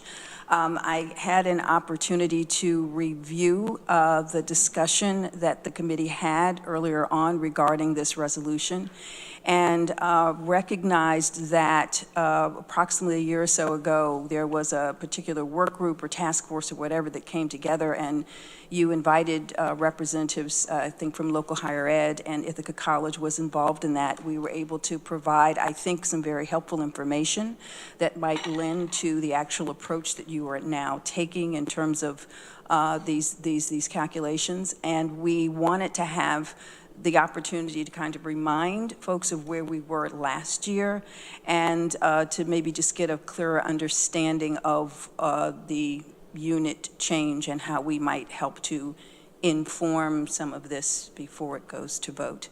I invited our Vice President of Finance and Administration, Tim Downs, because he was actively involved in those conversations last year. He's also directly involved in a lot of the data that we collect in terms of managing appropriately our waste on campus. So, Tim. Thank you, and thank you for agreeing to move this up in the agenda. That we might get dinner before 10 o'clock tonight, although many of you may not. Also, Scott Doyle sends his best wishes. He wishes he could be here. He had family obligations, otherwise he would have joined us as our Director of Energy Management and Sustainability at the college. So what Paula has mentioned was about a year ago when this was changed, there was a lot of conversation, and we welcome that conversation because we want to be an active part of it, and we believe in being equitable and fair in the contributions that everyone in this county pays toward certainly the solid waste management that we have here. Many of those conversations involve things, of how we set the proper ratio, and there was a lot of debate around it, lots of conversation that went into it, and wound up, with trying to come up with things that were both somewhat fair and as well as easily managed and maintained. So with the somewhat fair, the reason we pushed back originally was the number of students doesn't actually correlate into the amount of waste you produce. So the only way for us to reduce our waste cost is to reduce our students. And that doesn't necessarily bode well for us from a revenue standpoint. But also there are many programs we do that actually help remove waste from the waste stream that don't get calculated when you do just the number of students. The other thing to help, and again, this was advisement to the county, was around going to the National Clearinghouse database to grab the data. That way you're not negotiating over what your student count is. Because if you ask me what our student body is, I could probably give you 25 numbers and they'd all be accurate. It just depends on what you're looking at. So in that number that was used was the overall student population, but that includes students such as fully online students. It includes part-time students. We have a large portion of our body, about 25%, that are non-residential students. So that means they live in the area and they pay where they live, and then we also pay for them being on campus. So there was a lot of kind of inaccuracies in that number. So when it came up with 5, that was socializing some of those inefficiencies. We just launched a new graduate program that is 100% online. Those 40 or so students will never step foot in Tompkins County. So those are things that get included in the National Clearinghouse number that gets used when it then calculates out our rate. And we said, okay, 5 is a number that we get, 4 may have been a number, but when you look at kind of the plus and minuses, you grab a National Clearinghouse number, you use that division by 5, it came to what felt like a reasonable number. So now the shift here.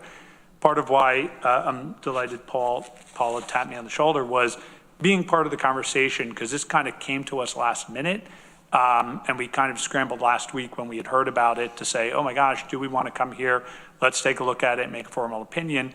And it's really about the process, because next year we're going to be here debating 3 students. 2 years are we going to be debating 2 students? Like where is that due process? And that's really why it's important for us to be part of the conversation to make sure we're getting it accurate. We get there's equity, and we want to make sure that those that are contributing waste into the waste stream are paying their fair share. Thank you. Thank you. So now we're going to shift into legislative debate. However, our friends from the college are here to answer questions as needed. Greg. Yeah, as the sort of proponent for this change, as if you watched the meeting, you obviously saw. You know, are you willing to look at what your solid waste fee would be if we treated Ithaca College's campus like other commercial and multifamily and other spaces? And are you willing to provide the data for us to calculate what your rate would be on a price per square foot basis for your classroom space, what it would be for your residential space? Because that's the other alternative to using a method like this, which we felt really kind of was equitable and did alleviate. In that working group, we talked about 4 as the number. I'm not sure where then 5 bubbled up or came out of. We ended up passing that resolution with 5. So in my mind, it's a phased in approach, but 4 was kind of where we landed.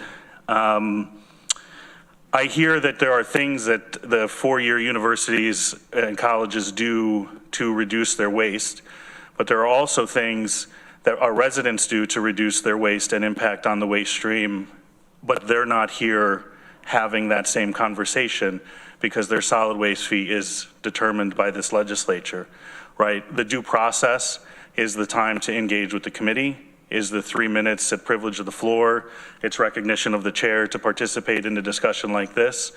But beyond that, I don't see an equitable place where colleges and universities sit at a different table than the rest of our taxed entities as it relates to a solid waste fee.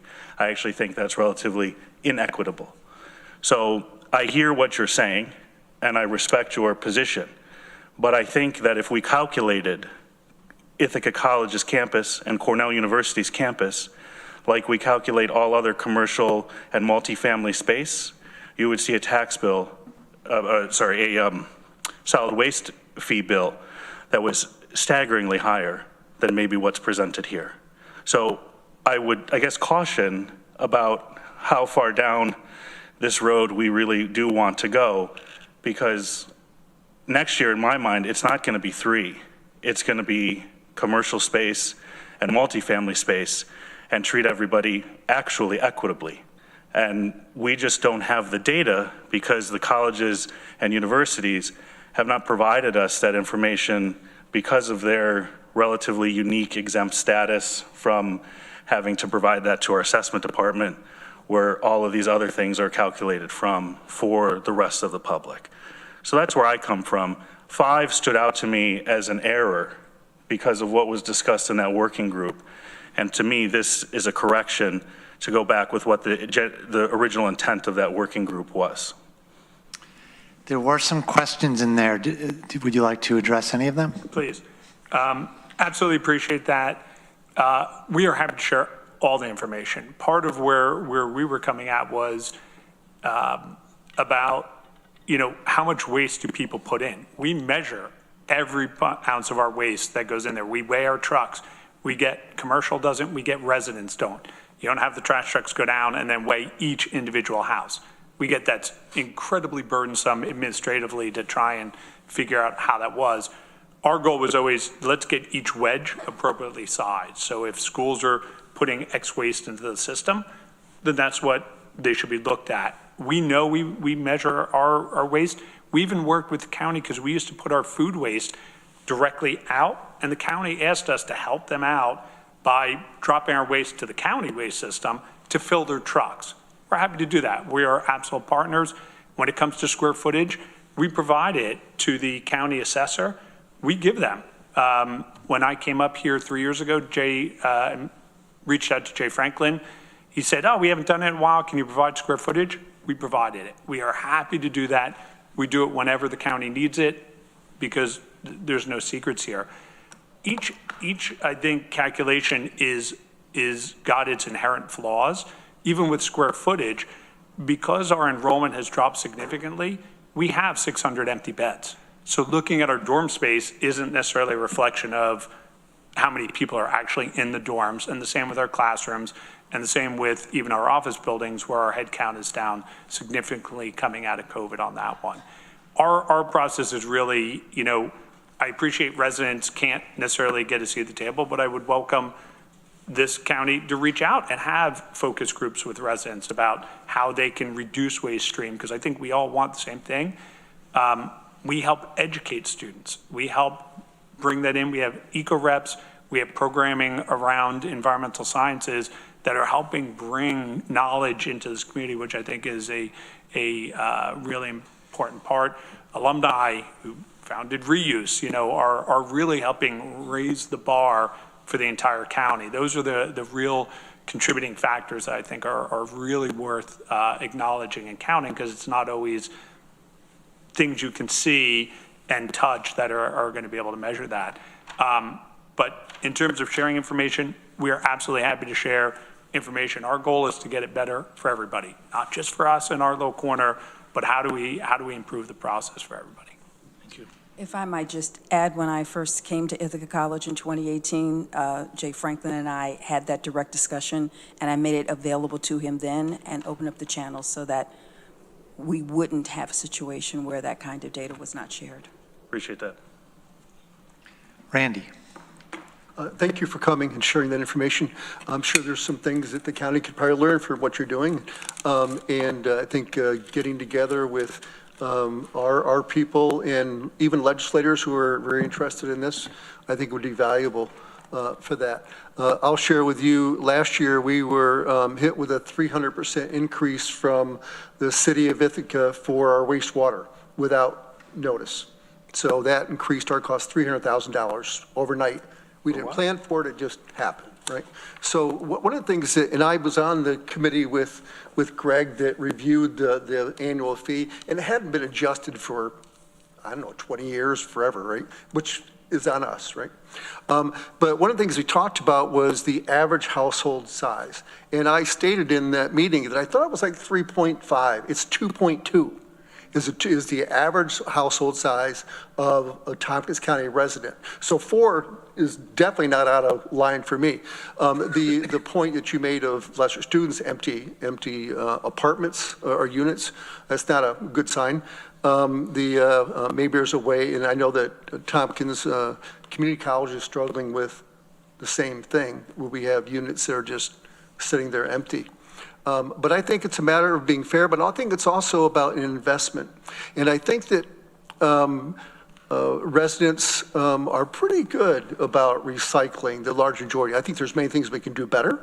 And I've got lots of ideas on that. But I think it'd be good for us to meet as a group. Maybe our group get together, this committee again, could meet along with Cornell. And Reuse and whoever else is in that arena to really understand where we can do a much better job and not filling our landfills, but also to see what you're doing. And I'll bet you there's things that IC is doing that the county could piggyback on. So I'd like to have that discussion. So. Totally agree. Thank you. Rich. Yeah, I am curious to those in the committee that spent a lot of time on this. The college unit charges, should we be using the term enrolled students, or should we reflect non-remote or on campus? Something to more accurately state the number that. When we talked about the reason, we actually talked about that, about how students were enrolling online and they weren't all here, so all that discussion. And that the 5 was just kind of a number to start with, to Greg's point.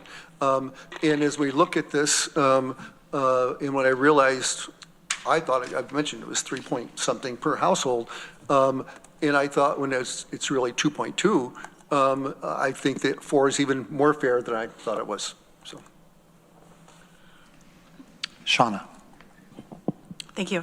I will say that today's generation is much more aware of recycling, composting, doing the things that we need to do to make this world last a little bit longer. I have a sophomore at University of Vermont, and her whole dorm, like, they're so serious about it. Like, God forbid you throw like a water bottle in the trash. Like, yeah, you are shamed, and that's a good thing.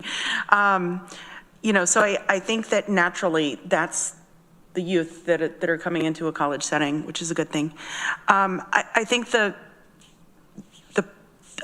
dilemma that I have is that, for us, we're trying to create balance.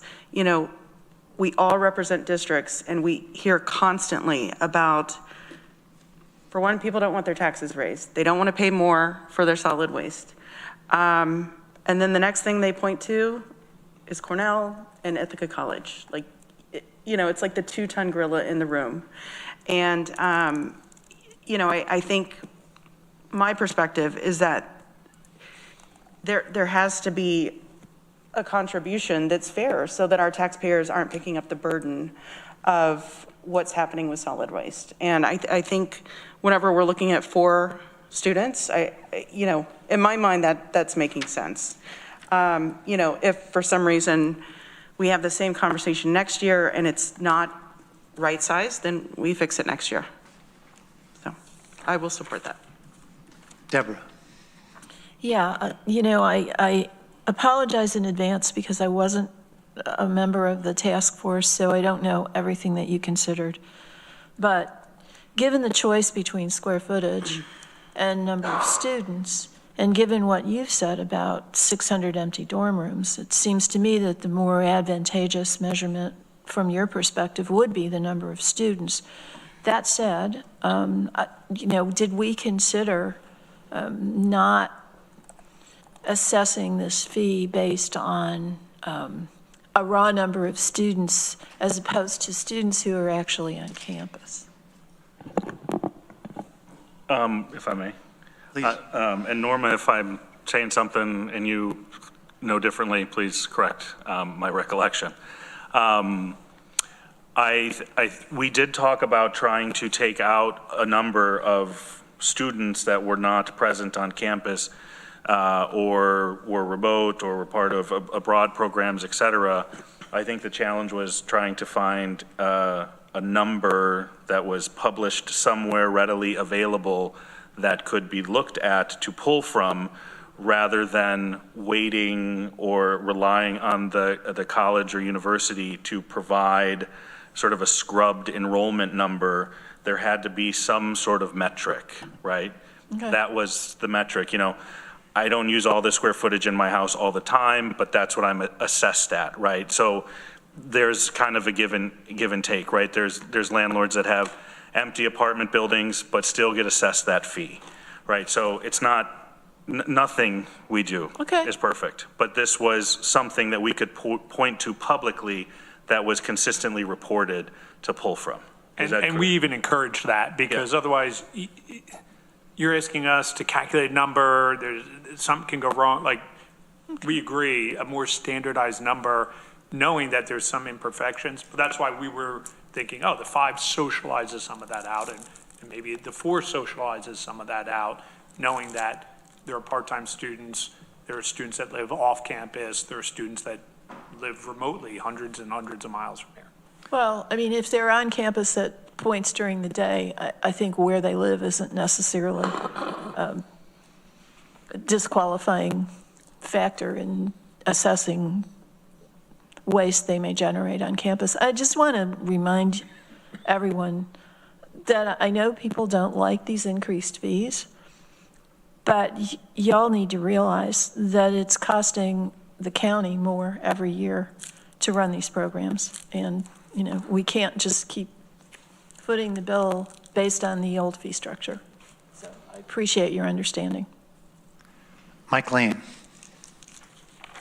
What I'm hearing is that our process here in changing this number was not anything we should be proud of without going back to the colleges and saying, we're considering this, and what things should we be considering, pro or con, about it.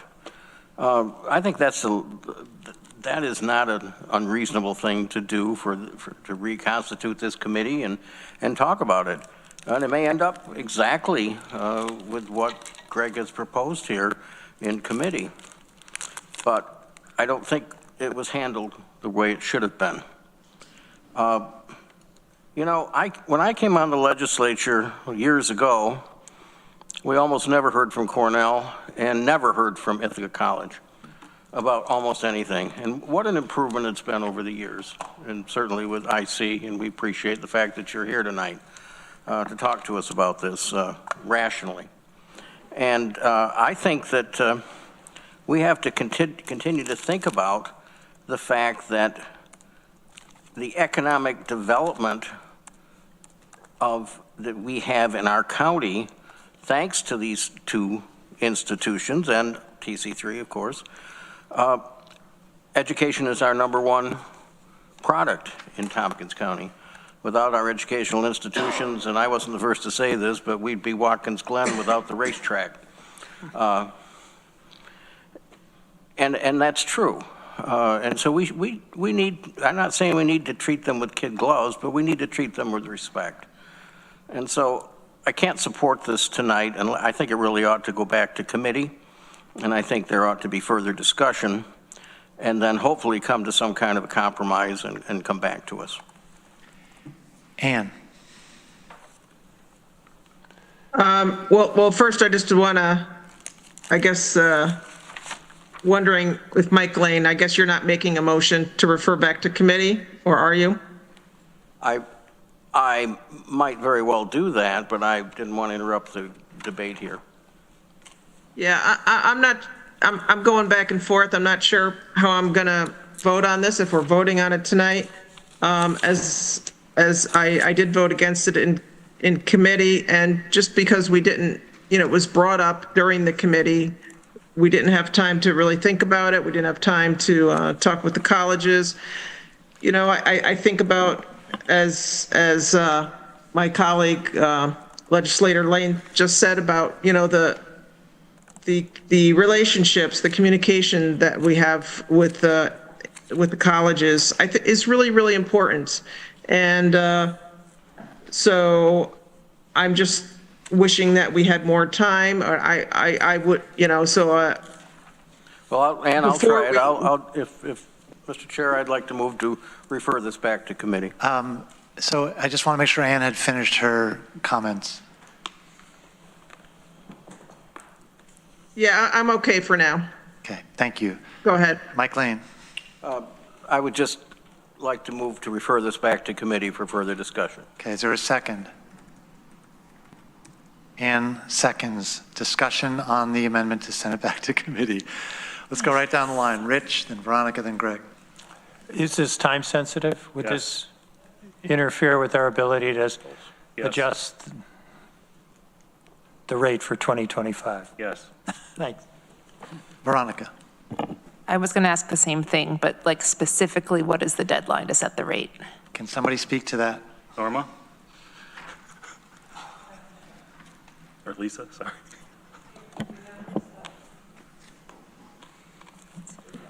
I can try, but I do know that to print the tax bills, Jay has to have this resolution passed, before. I think it's early this month, early like this in week December. or next week for the tax bills. Greg. So I appreciate my colleagues wanting more discussion, but my understanding is work of the legislature happens in committees, and sometimes it may move faster than some want.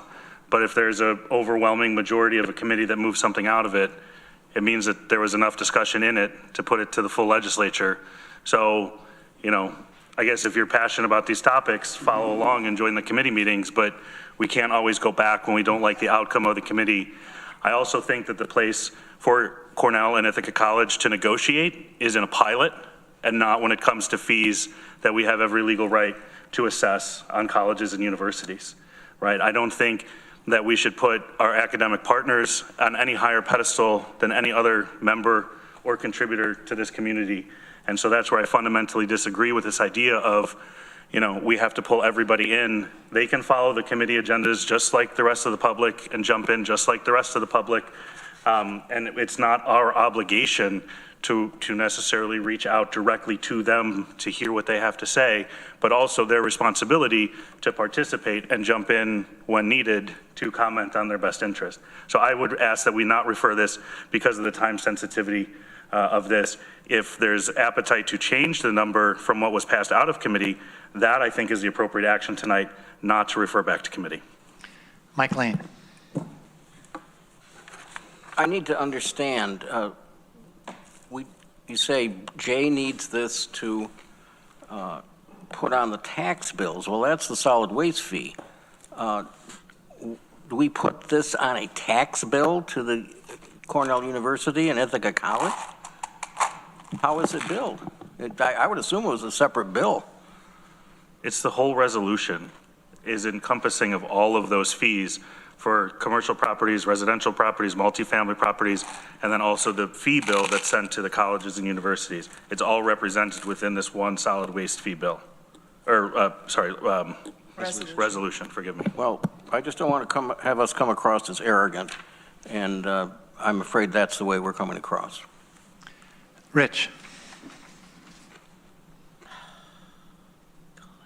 Yeah, I will not support the amendment. I will support the resolution, but I sure would like to have some plan to have that discussion in 2025 so that we give the colleges and universities full opportunity to provide input. Randy. Yeah, I mean, and we raised the fee to $82 from $80 for everybody else, so $2 more. I think that this is good. This is really good because this discussion needs to happen.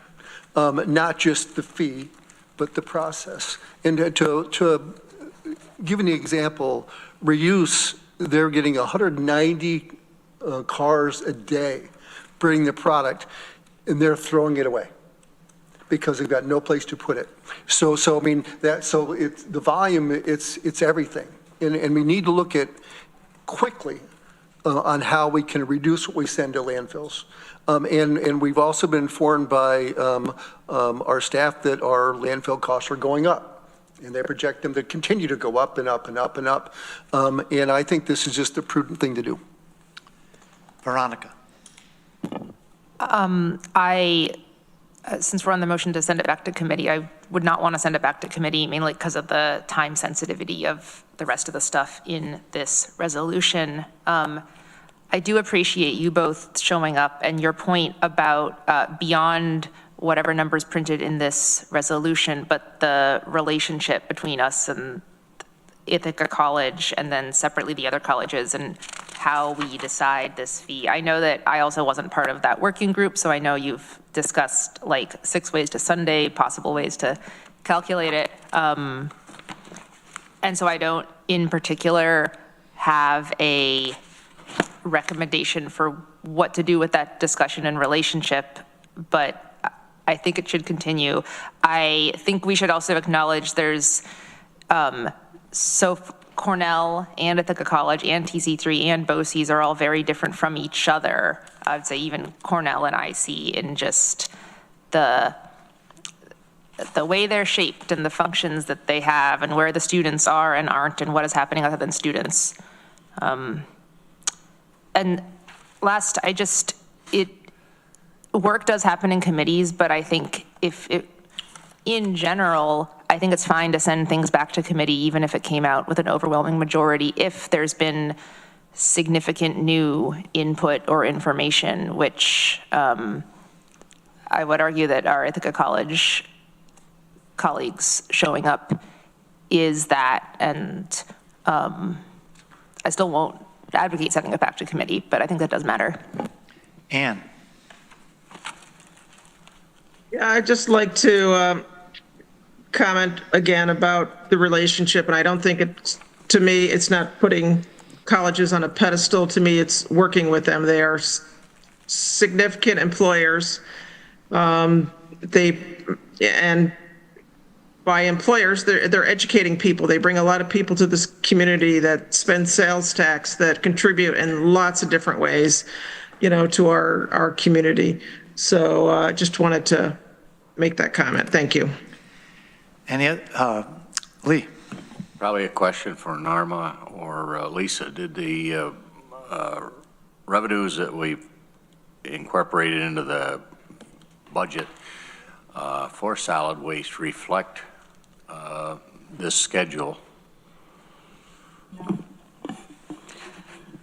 I don't believe so.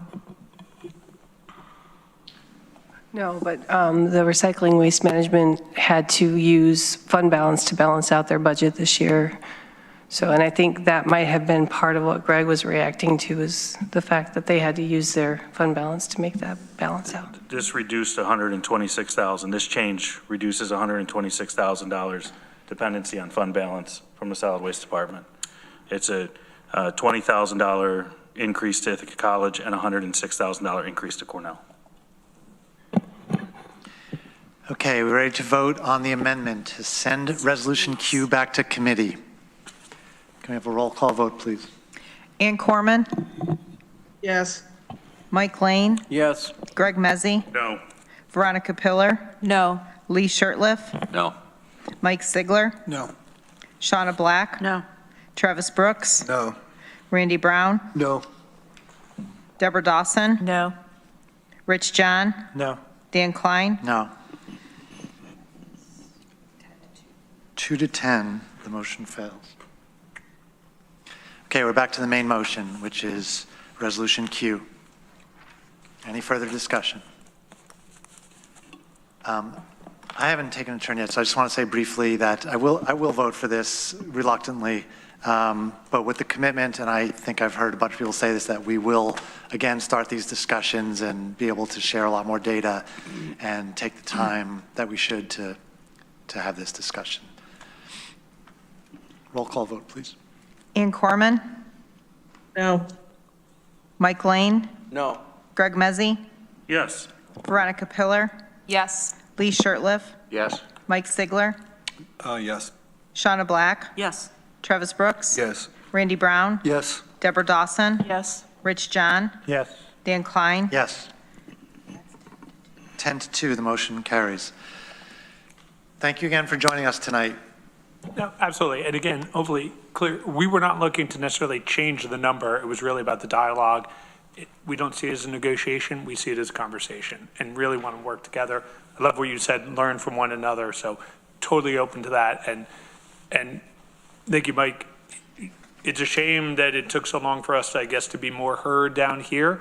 And I know with Paula, we welcome having continued conversations.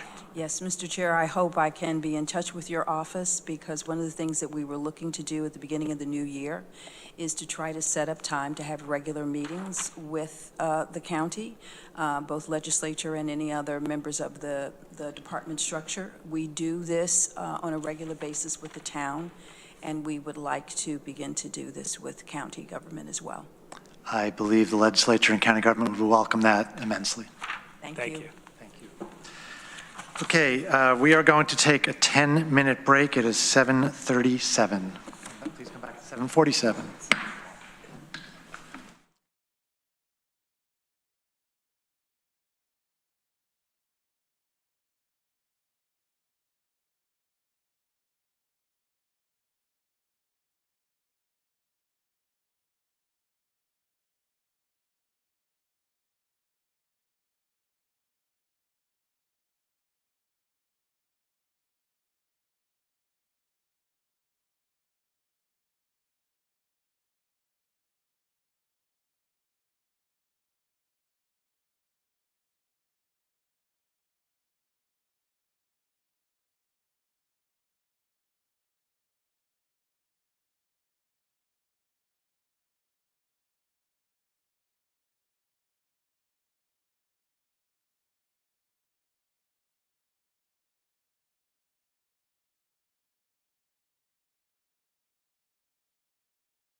down. A finger from above says no. Now we're back in session. Careful what finger you're talking about, girl. Okay, we had also moved a couple of other resolutions up on the agenda, so we are now up to Resolution P? No, O. O comes Which is, first. thank you. Which is on packet page 22, and this is coming out of the Planning, Energy, and Environmental Quality Committee. So Ann Corman, would you like to move Resolution O? Yeah, I'd like to move Resolution O, and then after it gets a second, I'll explain it a little bit. Thank you. Randy is seconding. Go ahead, Ann. Okay, thanks. This is on starts on packet page 22.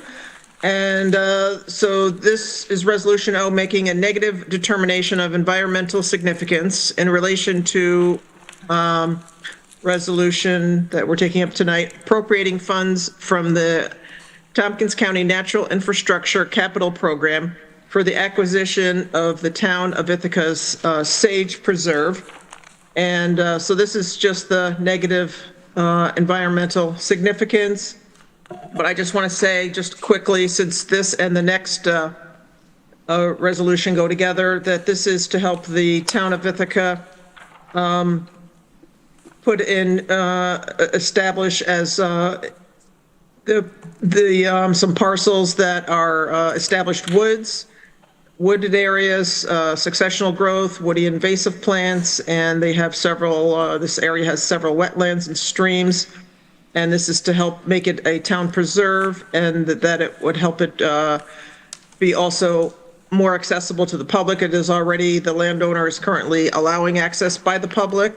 And the plan is to have a passive recreation area, walking, dog walking, bird watching, cross-country skiing, nature observation, etc., similar to other town preserves. Okay, discussion on Resolution O, which comes before P. Okay, no discussion? Okay, let's have a roll call vote then. Ann Corman, Yes. Mike Lane, Yes. Greg Mezzi, Yes. Veronica Pillar, Yes. Lee Shirtliff, Yes. Mike Sigler, Yes. Shauna Black, Yes. Travis Brooks, Yes. Randy Brown, Yes. Deborah Dawson, Yes. Rich John, Yes. Dan Klein, Yes. 12-0, the motion carries. Ann, Resolution P, please. Resolution P, I'd like to move, this is appropriating funds from the Tompkins County Natural Infrastructure Capital Program for the acquisition of the town of Ithaca's Sage Preserve. Is there a second? Veronica seconds. Discussion. Ann, do you want to say more? And this is, consistent with the funds program. And so this is authorizing $200,000 in funding from the Natural Infrastructure Capital Program. Okay, I've got a little list here. Deborah. Yeah, I will vote for this because I understand that this is the sort of thing that the Natural Capital Infrastructure Fund was set up to handle, and that the concern that I have about this is really not within the purview of the county legislature. But I want to observe that I find it a bit troubling that we're taking 135 acres in an otherwise more or less developed part of the town, and where there's infrastructure available to build, and we're setting it aside, and it will never be built on. And I understand that some of it's wetlands, and some of it we may want to preserve as a wild area. But I think in a community like ours, where housing is in such short supply and so unaffordable, that this kind of set aside on this scale may be ill-advised. I acknowledge that that's not our purview. It's not our decision. It's up to the town and their planning board. But I do see a tension between our need for housing and the interest of our municipalities to set aside these lands for conservation, and it concerns me.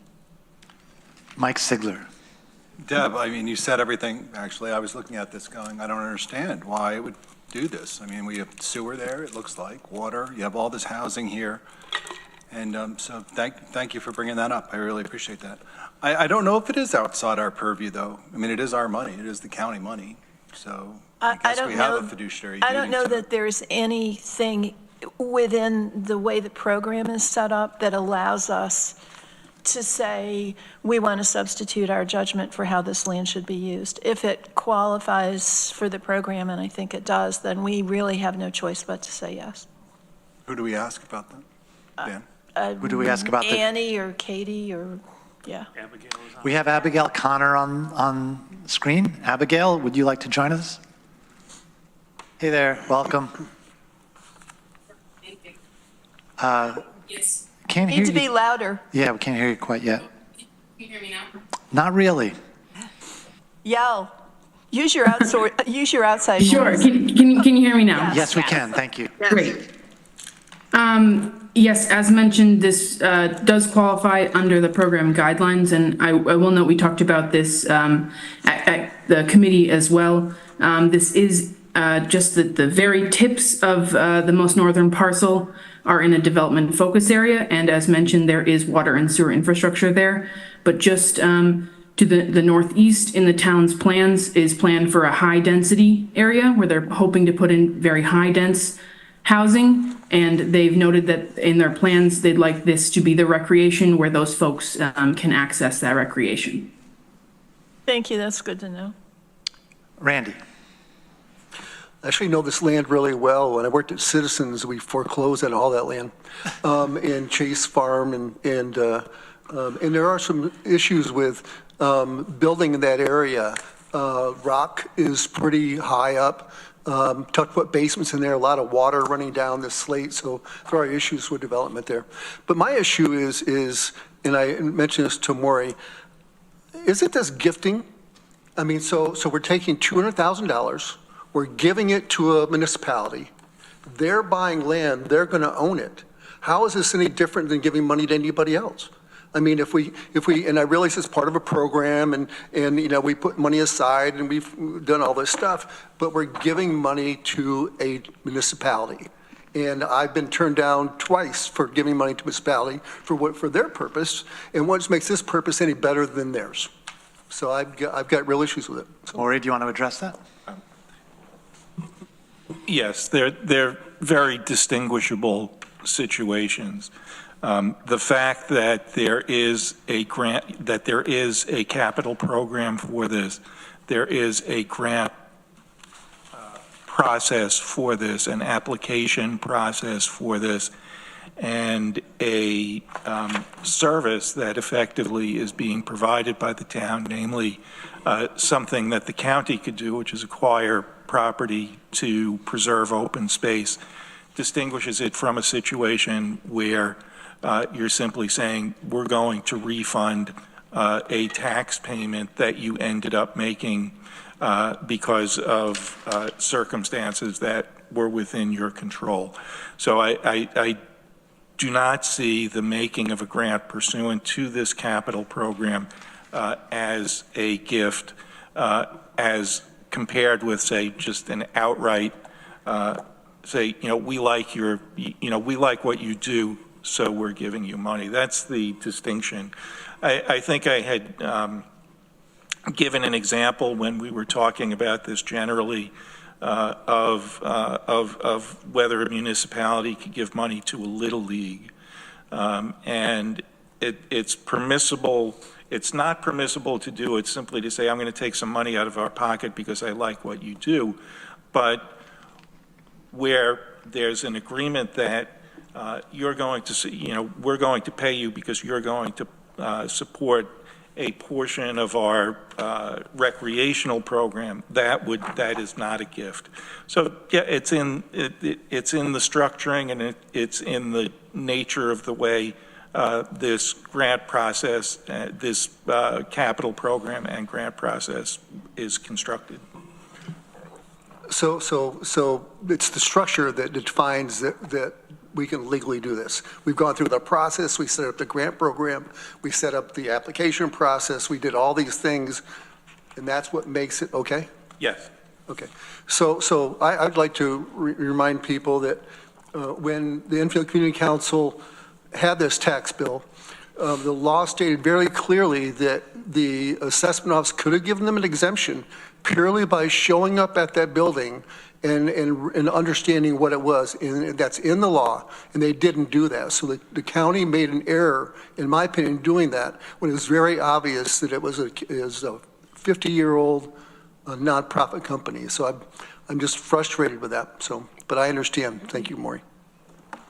Randy, I just wanted to offer you the opportunity, if you want to clarify about the foreclosure, that it was not on the current property owners. Is that something you're willing to say?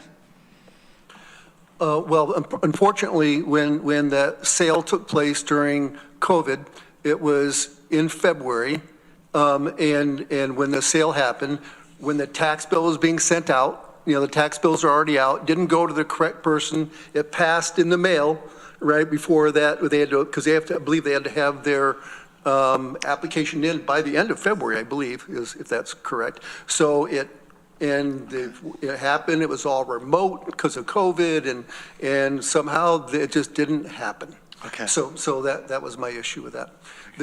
So the other question I have for Maury related to that, I mentioned to you, and I mentioned this to Dan as well, there are numerous community councils in Tompkins County do not receive any funding at all. The libraries do, which makes perfect sense, rural libraries. But the Enfield Community Council, the Danby, the Caroline, the Freeville, all these other locations do not get any funding from the county. So Maury mentioned at one of our prior meetings to go through the Human Services Coalition to see if we couldn't figure out some way to structure this. So if it's structured correctly, and I don't know how to structure that correctly, could we bring those entities together? I don't want to waste my time, frankly, of structuring this through the Human Service Coalition if it's not something that we could fund. I'm not saying we would vote to do that, but if it's something we could fund if we did it correctly. I'm going to suggest that we continue this conversation offline. We're on resolution Q right now, but that's a perfectly good discussion item. Good. Acceptable? Greg. Yeah, I voted no for this in committee. I understand that we don't have land use control. I understand that the owner has every right and freedom and ability to decide how and what they do with their land. And likely the intent of the owner of this land is to make sure that it is preserved in its natural setting.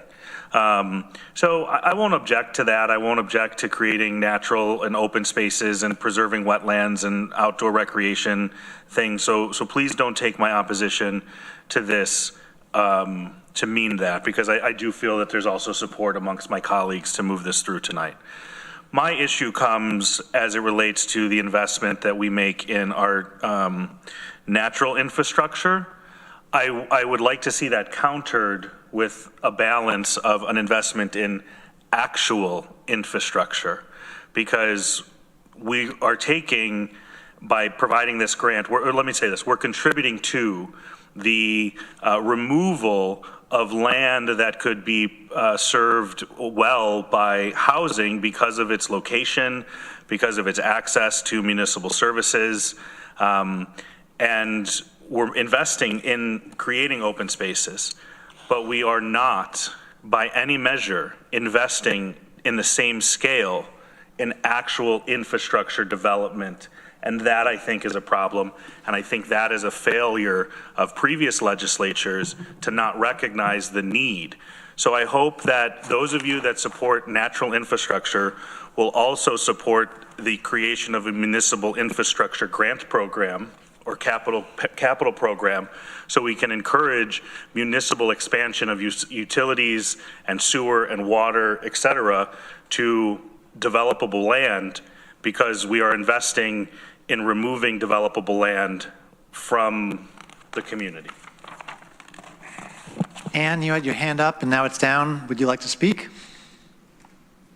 No, Okay. I'd like to contribute to the crispness of this going forward. Thank you. Crisp, like romaine. Any other discussion? Resolution P. Let's have a roll call vote then, please. Ann Corman, Yes. Mike Lane, No. Greg Mezzi, No. Veronica Pillar, Yes. Lee Shirtliff, No. Mike Sigler, No. Shauna Black, Yes. Travis Brooks. No. Was that a no? Yes, it's a no. Okay. Randy Brown, No. Deborah Dawson, Yes. Rich John, Yes. Dan Klein, Yes.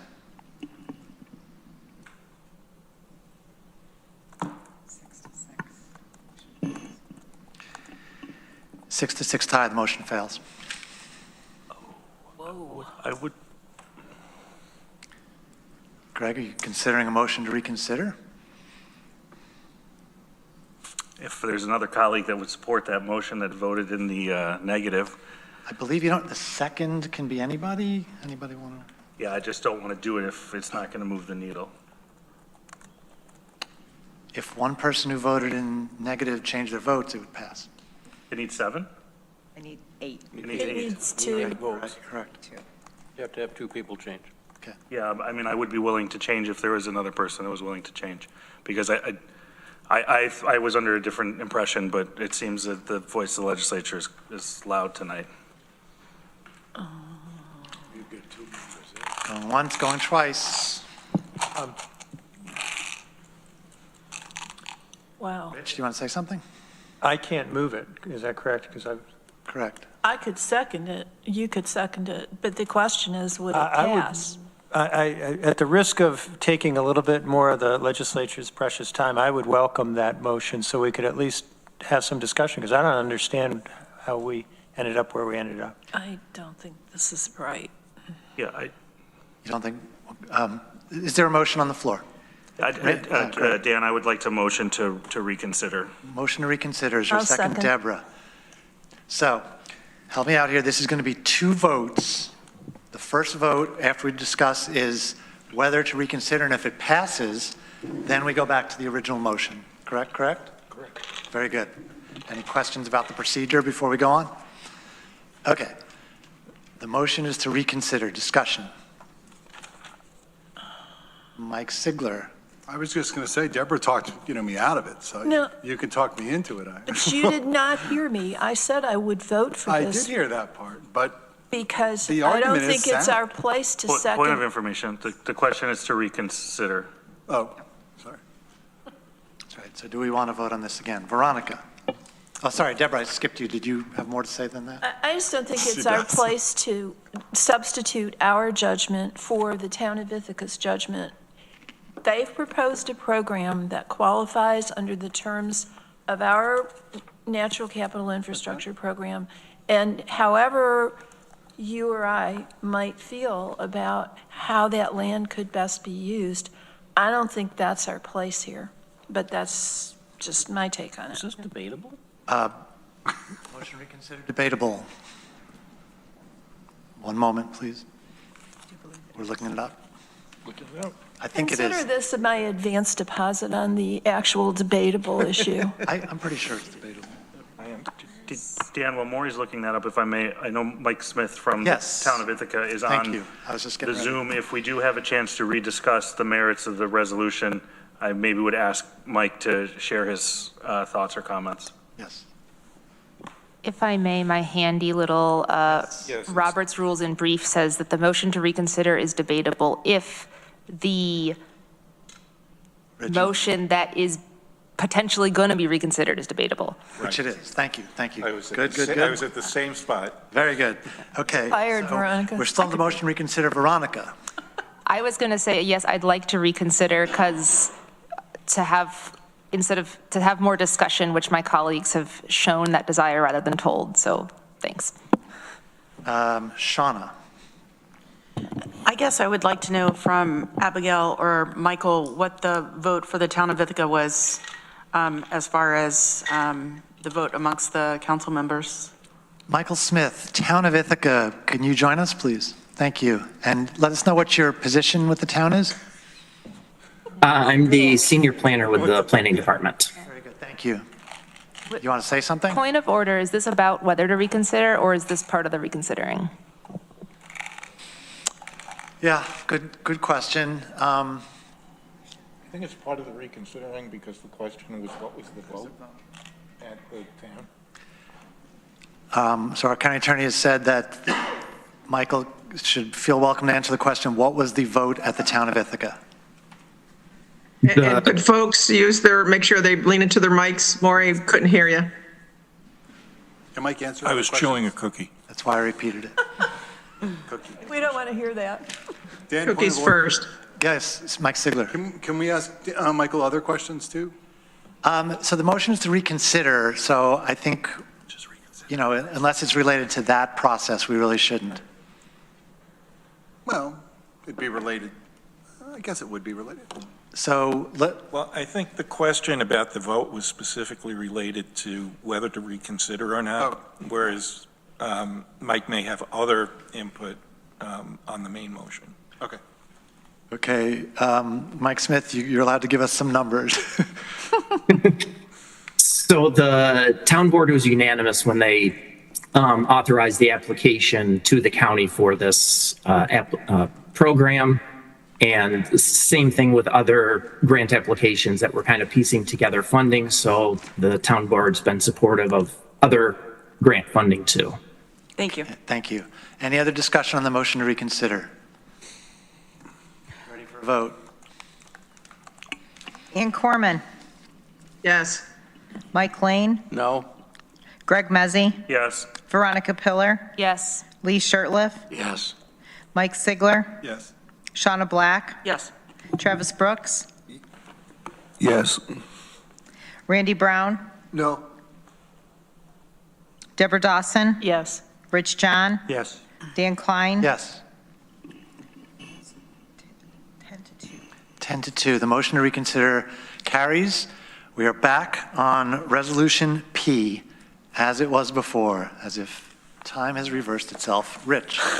Yeah, I certainly don't want to presume to lobby any of my colleagues. You arrive where you do. I think we do need to pay some deference to the planners and to the town as they're proposing to do this project. I won't say more.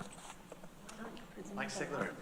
Can I ask Michael a question now? Yes. Okay. Please. Hi, Michael. So it's Mike Sigler.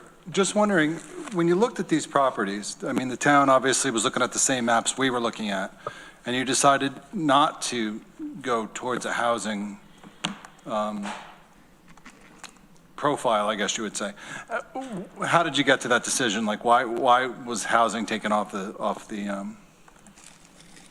plate, and we wanted to secure this as natural area? So the town didn't approach the landowner to create this preserve, that the landowner approached the town. She had been purchasing these properties over quite a bit of time, probably 15, 20 years, to protect them, to prevent development around her house and that type of thing. So when she got in touch with the town of Ithaca, she was also talking with Finger Lakes Land Trust, Nature Conservancy, other agencies to try and figure out which place made the most sense. So her main two goals were to protect the property and then open it to the public, so public would have access to it.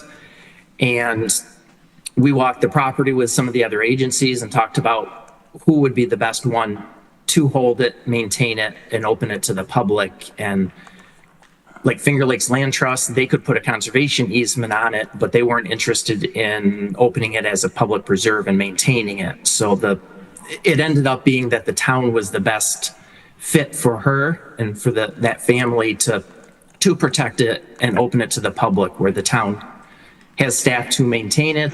There's existing trails already that we would start with and that type of thing. So we didn't seek out this proposal initially. It would be the first preserve that we have on South Hill, that we have other preserves on East Hill and West Hill. This would be the first one on South Hill for us. Okay, thank you. Any other discussion? Shauna? So just to confirm, Mike, the owner of this property has an invested interest because she owns property around it and doesn't want development around that property. And so That's what she's gradually purchased over the years to, yeah. And so we're buying it to use it as a preserve. I guess my question is, if we don't buy it, then she's either going to keep it or sell it to someone else? I think she'll look at other organizations to protect it. She has no interest in selling it to developers or that type of thing. Okay. Any other discussion? Greg? Yeah, again, I recognize the landowner's rights and prerogative, and if they have the wherewithal and resources to do this, that's totally their decision. I support the town. My no vote was really a little bit of a protest of the fact that we're making natural infrastructure investments, but not actual infrastructure investments that contribute to solving our problem. And this is land that is so close to municipal services. So I don't want to repeat myself. But I will change my vote because I think the message has been sent. I think my intent has been received and heard. And I don't see that, based on what I hear Mike saying from the town, this seller will ever do anything that will contribute to the housing goal. And so we just have to look at this as a natural area to be enjoyed. And hopefully the town is incredibly supportive of realizing that there's now 135 less acres to develop. And they'll look at creating real density and a great opportunity for people to build for sale homes, in the town of Ithaca. I'm going to jump the line briefly. I really encourage you to look at the town of Ithaca's plan for literally right next door for a high density, just what you're describing. Randy. My issue is really about the money. And I will change my vote as well. And I just hope that if some other municipality comes forward with some type of thing like this, that we embrace that the same way. Travis.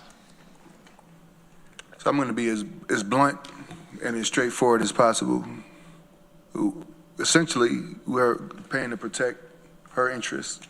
That's what I heard Mike say. And I don't feel we should be doing that.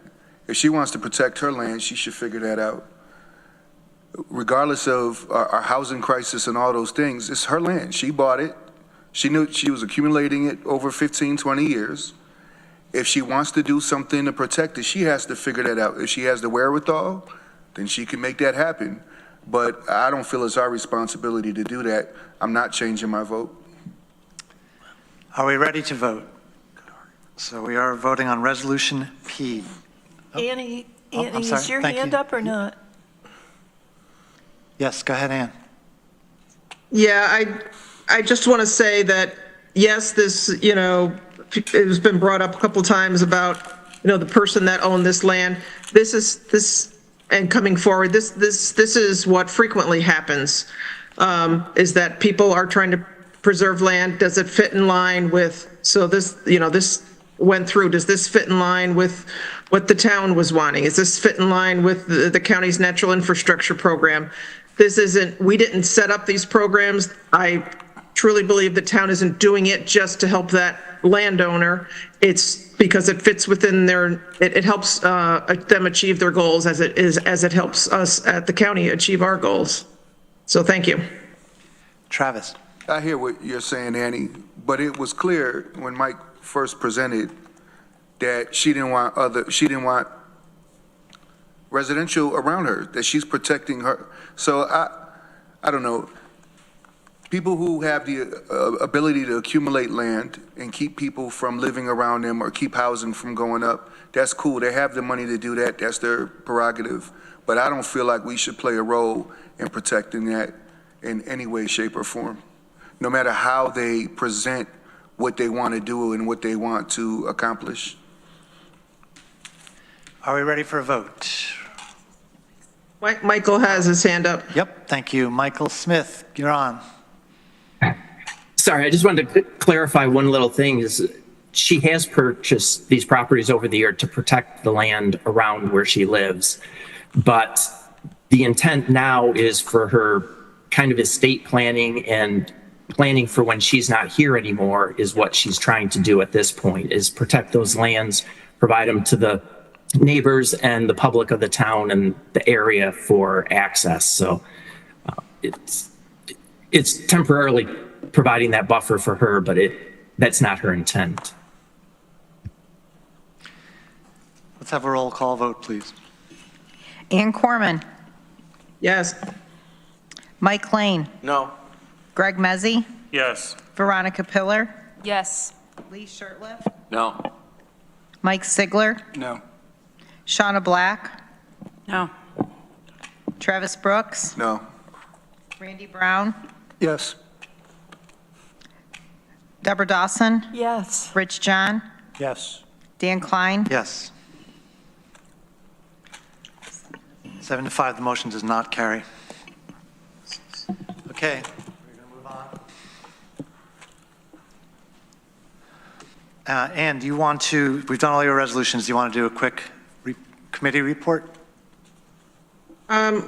Sure. We haven't met since last, Planning, Energy, and Environmental Quality has not met since our last legislature meeting. We are planning to meet on Monday, this coming Monday, December 9th at 10 a.m. here at the Chambers. And two of the highlights I would say are we're going to have a report on the average commodity revenue from the Department of Recycling and Materials Management. That affects their budget to a great deal. So we'll see how they're progressing with that. And from Tompkins Food Future, we are having a presentation, and it's specifically about a new program they have is finding funds for farms and food access. And that's it. Questions or comments for Ann? Okay, thank you. We're going back now to the regular order of the agenda. We are at the Budget, Capital, and Personnel Committee, Mike Lane, Chair. Thank you. We have not met since the last legislature meeting, and we will be meeting again on Thursday, December 12th. Questions or comments for Mike Lane? Shauna, do you have anything? I think that's it. Thank you. Okay, you have two resolutions. Let me just get there. Sure, no problem. Resolution J and K. 17 and 18. J. Starts, budget adjustment, county administration appropriating American Rescue Plan Act, ARPA fundings for the purchase of replacement vehicles. That's 12891, and I so move. Is there a second? Travis seconds. Discussion. Okay, roll call vote, please. Ann Corman, Yes. Mike Lane, Yes. Greg Mezzi, Yes. Veronica Pillar, Yes. Lee Shirtliff, Yes. Mike Sigler, Yes. Shauna Black, Yes. Travis Brooks, Yes. Randy Brown, Deborah Dawson, Yes. Rich John, Yes. Dan Klein, Yes. Randy Brown, Resolution J. Yes. 12-0, the motion carries. Resolution K. This is a budget adjustment again for county administration, appropriating unused American Rescue Plan Act, ARPA funding to support the Tompkins County Fleet Management Program. That's ID 12892, and I so move. Travis seconds. Discussion. Veronica. I guess question for Terry to make it worth your while coming on camera. Why are these two separate resolutions? Maybe this isn't for you. It's not for me. I think that's more of a Norma question if she's there. Oh, Norma's here.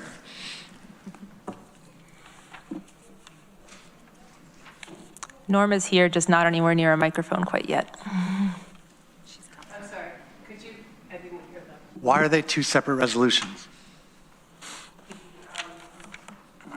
The ARPA replacement vehicles for highway and fleet management.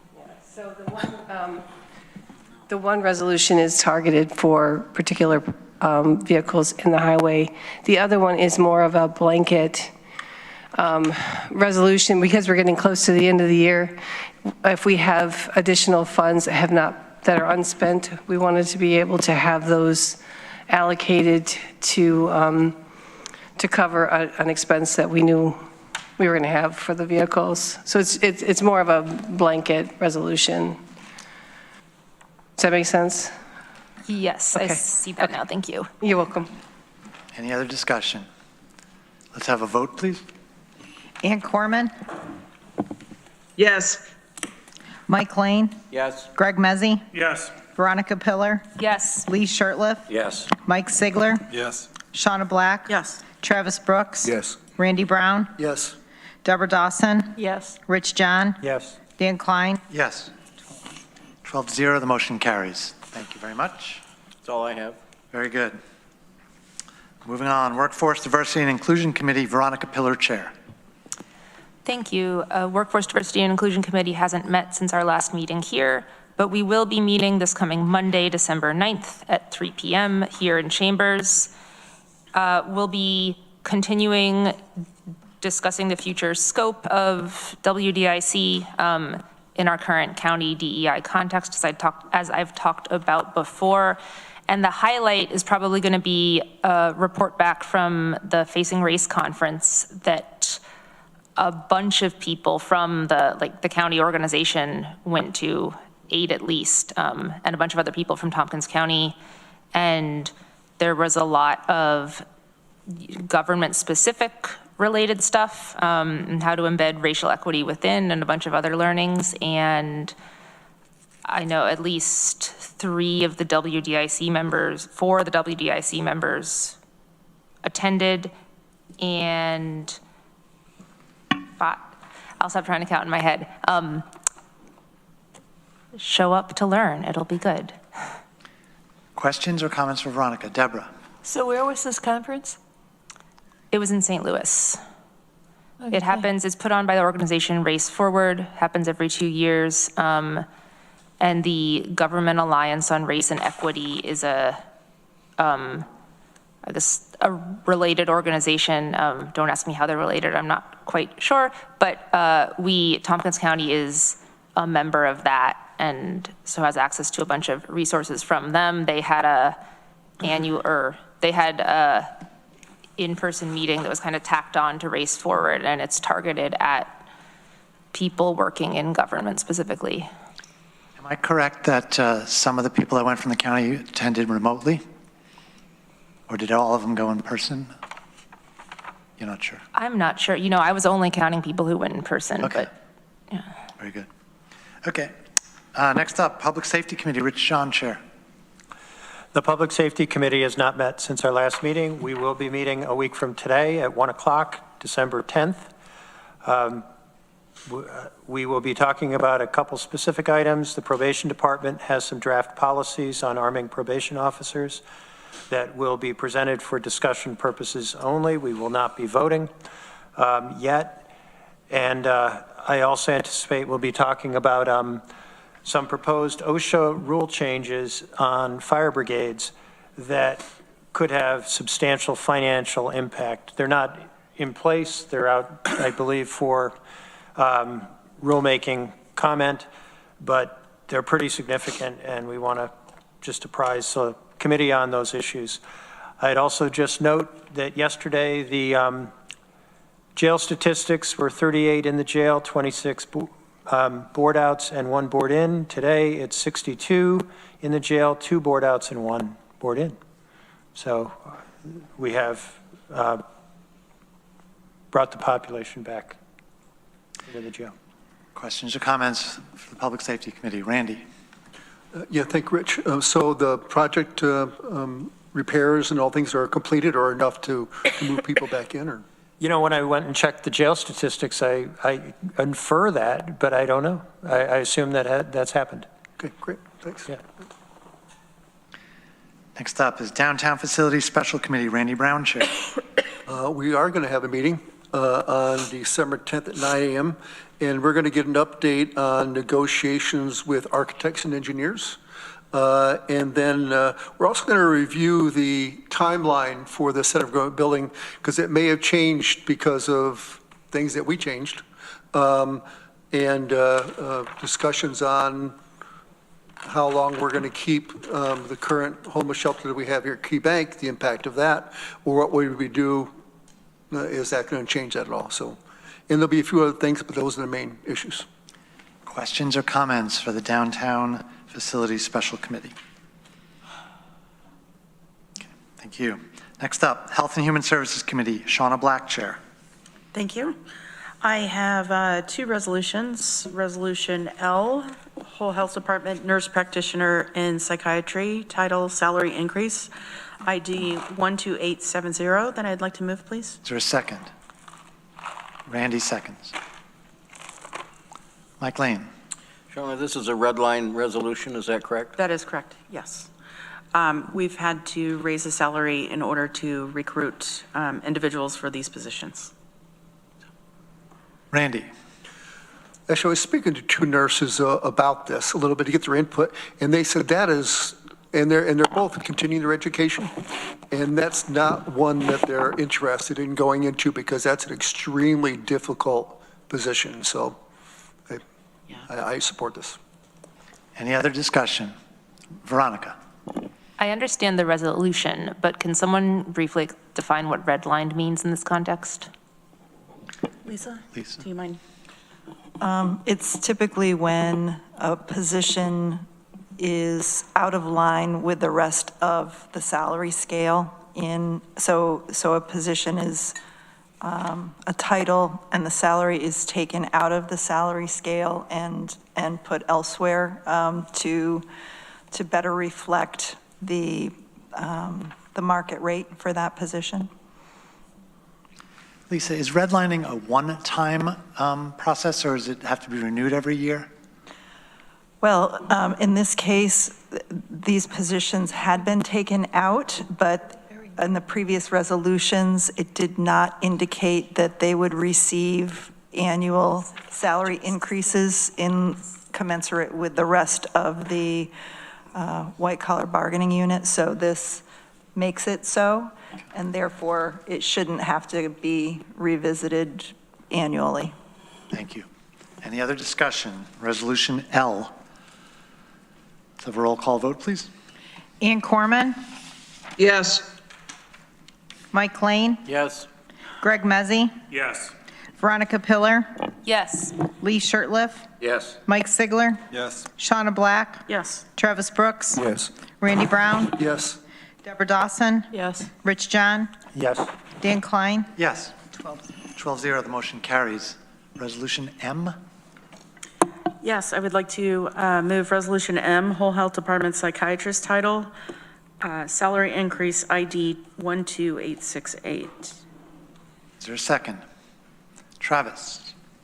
Seconds. Discussion. And there might have been some confusion because whenever you initially put the two resolutions side by side, it looks like one's making more than the other. However, there's different hours that's associated with each one of the resolutions, so that's why. Deborah. Yeah, that was my question. So the psychiatrist is not a full-time job? That's right. Okay, thank you. Any other discussion? Let's have a vote, please. Ian Corman,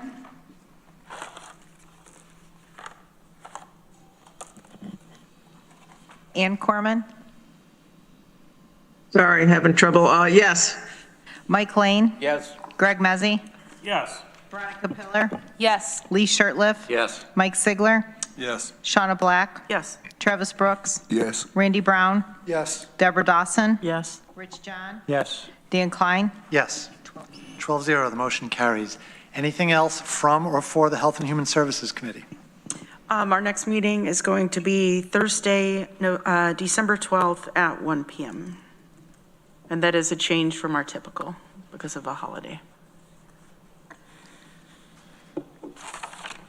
Very good. Okay, moving on. Housing and Economic Development Committee, Greg Mezzi, Chair. Thank you. We will be meeting tomorrow, December 4th at 3 p.m. here in Chambers. We have a number of discussion items, most notable being the start of a conversation about board composition as it relates to the Industrial Development Agency, as well as some other topics around the IDA. Additionally, we'll be getting updates, maybe in some more detail from Lisa and Kit on our shelter progress. And then also we are starting the conversation, which I'm assuming may be entertained in a number of different committees, GO and BCP, throughout 2025, around the county's living wage policy, its impact with the proposed $6 or so increase into 2025, what that means for some of our agencies, for our community, for the county. So we're just going to sort of start that dialogue and introduce that topic. But I'm sure we're likely to see that come across a number of different committees in the coming months. Other than that, nothing additional to report this evening. Questions or comments for the Housing and Economic Development Committee? Okay. Next up, Facilities and Infrastructure Committee, Lee Shurtleff, Chair. Thank you, Mr. Chairman. The Facilities and Infrastructure Committee met on Thursday, the 21st, and several of the items that we discussed and voted on are reflected in the agenda here tonight. Number of housekeeping items. Just kind of a side note, there was a discussion regarding the setting of speeds on roadways in the municipalities, and we asked Jeff to explain that a little bit to the committee in light of some of the recent accidents that had occurred. And Greg's questioning, and Jeff advised us that those types of decisions are initiated at the town or the village level and moved to the state DOT for their consideration, and that oftentimes involves the use of their traffic and engineering divisions. So questions that have been raised in particular to certain roadways, those discussions will be initiated, especially in the town of Dryden with regard to the West Dryden area. We'll be going to the town board and moving up. He also did talk a little bit about the county policies on signage and referred back to the national standard guide that is used by the county to determine and try to put a reasonable and safe number of signs in an area. So just kind of an interesting thing if anybody wants to go back through the minutes. The lengthiest discussion that we had to do with resolution number N, authorizing the purchase and installation of additional security features for the Governor Daniel D. Tompkins building ID number 12865. And I'll bring that forth, and I'm sure there'll be some discussion. So moved. Thank you. Is there a second? Randy seconds. Deborah, I'm sorry, did you want to say any more to introduce it? Yes, it has to do with the building in which we're seated right now, and on recommendation of our security assessment to place and install a security camera and intercom system similar to what is next door at the old jail building. And it would mean that the doors to this building would be locked a significant amount of the time, unlocked when public meetings are scheduled in the chambers, and access would be through use of an intercom and camera system, similar to what has been employed next door in recent months or the last couple of years, I guess. Deborah. So I want to be sure I understand. So the doors, the external doors would be locked, but when there was a meeting, the clerks would have to go down and unlock them? Katrina? We have the ability to do that upstairs here. Okay. So it wouldn't be exactly like the old jail building because that's locked all the time. I think they unlock it when there are meetings in that building, is that? No, the old jail is, I'm pretty sure, is locked all the But time. you always have to I use the stand intercom. corrected. Yeah. Okay. We would have control of the doors downstairs, and we would unlock them like 30 minutes before a public meeting and then lock up afterwards. Okay. Thank you. Further discussion? Oh, sorry, Mike Lane, yep. I voted against this in committee, and the reason I did is because I don't think it sends a very good message to the public. If you think about it, if the public comes in the main doors off DeWitt Park, for example, they have to either come up the stairs or come up the elevator, and that's a locked area. It has a glass in front of the receptionist office at the point.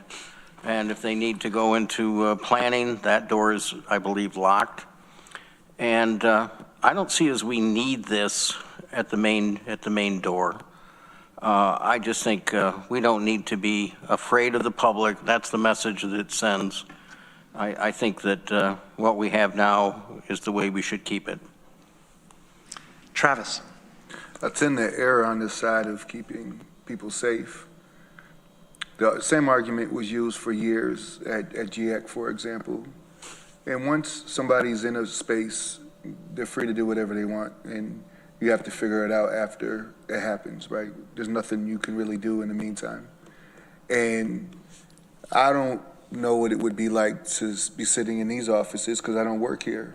But the idea that people just have access to the folks that work in this building whenever they want, that's been concerning to me since I started coming here. So I would definitely support this. The area over here isn't set up to keep people safe. If we were going to figure that part out, then maybe that would be different. But I just think as the years go by, we're in different times. And, you know, at some point in time, if we do the, whatever it's called now, it used to be called the active shooter training, and we do an official version of it where they use live rounds, you know, not live rounds, but blanks, and you actually go through it. I think it kind of changes your opinion. I think people are under a false sense that if somebody came in here to do harm, that we could just get out, or we could just press a button, or somebody would see it on the camera and all of a sudden help us. We don't have superheroes like that. And I don't know why we don't want to keep our staff safe and keep them less vulnerable. So I'm definitely going to vote for this. Other discussion? Randy. Yeah, this discussion was a good discussion, and we talked a lot about the color of what this key fob was going to be. And I think we'll leave that up to you guys, but none of us liked white, if I remember correctly. To be honest with you, I don't feel safe in this building myself. Every time that door opens at back of me, I have no idea what's going on. I hate having my back to the door. So I think this is a smart thing to do. I've also mentioned to Katrina some other things I think we should be doing here for security, and I'm looking forward to moving some of those things along. You can come sit by me, Randy. Why don't you go? You'll see it in your face first. Any other discussion? Shauna. I guess the question is, for our downtown facilities committee, is this also a conversation of, a part of the conversation as the safety in that building? I think so. Okay. Yeah. And the use of this building too, because it's going to change, right? Yeah, yeah. Yep. Ready for a vote? Please. Ann Corman. Yes. Mike Lane. No. Greg Mezzi. Yes. Veronica Pillar. Yes. Lee Shirtliff. Yes. Mike Sigler. Yes. Shauna Black. Yes. Travis Brooks. Yes. Randy Brown. Yes. Deborah Dawson. Yes. Rich John. Yes. Dan Klein. Yes. 11-1, the motion carries. Anything else from or for the Facilities and Infrastructure Committee? I need Katrina's help here. We've scheduled a different meeting this month for facilities. Are we joint with public safety? No. We're not joint. Just a second. I'll pull up the calendar. Brittany, do you have it off the top of your head? Monday. We did change the time. Yes, it's Monday, December 16th at 9 a.m. Thank you. Thank you. All right, moving along. To the Government Operations Committee, Mike Lane will be reporting tonight. I get to report because both our chair and our vice chair are absent tonight, and they regret not being able to be here, I know. Government Operations Committee will meet again on December 5th. That's this Thursday at 10 a.m. Among other things, we'll be talking about the amended TCPL bylaws and space needs for the Board of Elections, for example. So we're going to have some interesting discussion, and glad to have you there. I like to report on GO because I dubbed it when I was chair of the best committee, and it always is. Thank you. Questions or comments, Government Operations Committee? Okay, thank you. Community Recovery Fund Advisory Committee, no report, no meeting scheduled. Any questions or comments? Okay. We're up to individual member filed resolutions. Resolution R. Thank you. Sorry, Dan, if I could just get to my... Take your time. Where am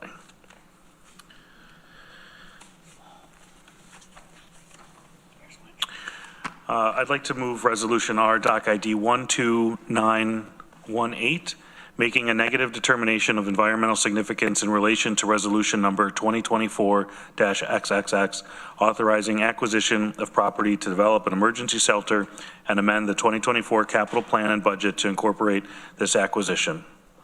Is there a second? Veronica seconds. This is the first part is obviously just the neg deck that we have to go through before an action. Discussion. Randy. Yeah, Lisa, you don't have a lot more questions left, do you? One more meeting after this, so I'll hit you up. So the, is the thought that a new building could be constructed by, what, 2027 or 2026? When if we take that building and we haven't looked to see if we can modify that building at all. But is the goal to remove the entire building, you think? And then how long would it take for us to build a new shelter? I think that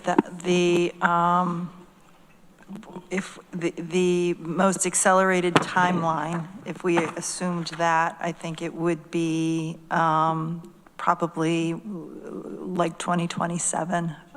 So if we take 2025 to assume that there would be a deconstruction application for HHAP funding, and then construction in 2026, I think 2027 would be probably the earliest. Okay, thank you. Any other discussion? Resolution R. Mike Sigler. This question's for Maury, and not to be a dummy here again, but we're making a negative declaration of impact, right? And before I understood it, because you said, if we're returning it to pristine or as close to pristine, natural as you can, then yes, then it's not going to have a negative impact upon the land. I guess my question is, how can we make that statement here when we're taking down a building, presumably, and building a brand new building that's going to have an environmental impact? Whether, I guess negative is in the eye of the beholder, really, but. Right. It is in the eye of the beholder, but the standards, the preparation of the EAF documents and the review of those documents are what lead to the negative declaration. The negative declaration doesn't mean no impact. It means that there's not a negative impact. Negative doesn't have to be zero. It has to be slight enough that it's not going to be damaging to the environment or require a further environmental impact statement under the parameters of the SECRA Act. So I'll have to, all right, thanks. Veronica. I just wanted to comment on an interesting bit in the documentation for this neg deck, which was something submitted by our County Environmental Management Council about recommendations for indoor and outdoor lighting, which I think make a lot of sense to avoid the health hazards from lighting, which are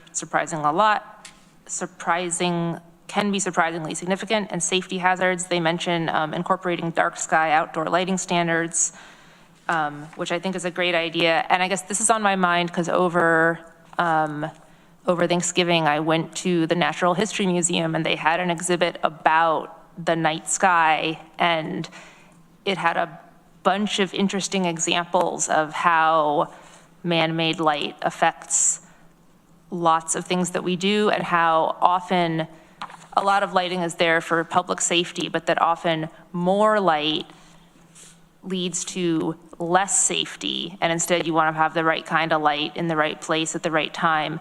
And in particular, I wish I had a picture big enough to show, but they had two photographs. They were both like from the vantage point of, imagine someone stepping out the side door to their house into like a driveway alley, and then in the foreground, like a little ahead and above, there's a bright floodlight for the alley, and then at the end there's a open door in the gate. And in the first photo, you see the floodlight, it's all lit, everything's fine, nothing in the doorway. In the second photo, the photographer has just put their hand up to block the floodlight, and you see a person standing in the doorway, and they were there the whole time, but you couldn't see them when there was too much light.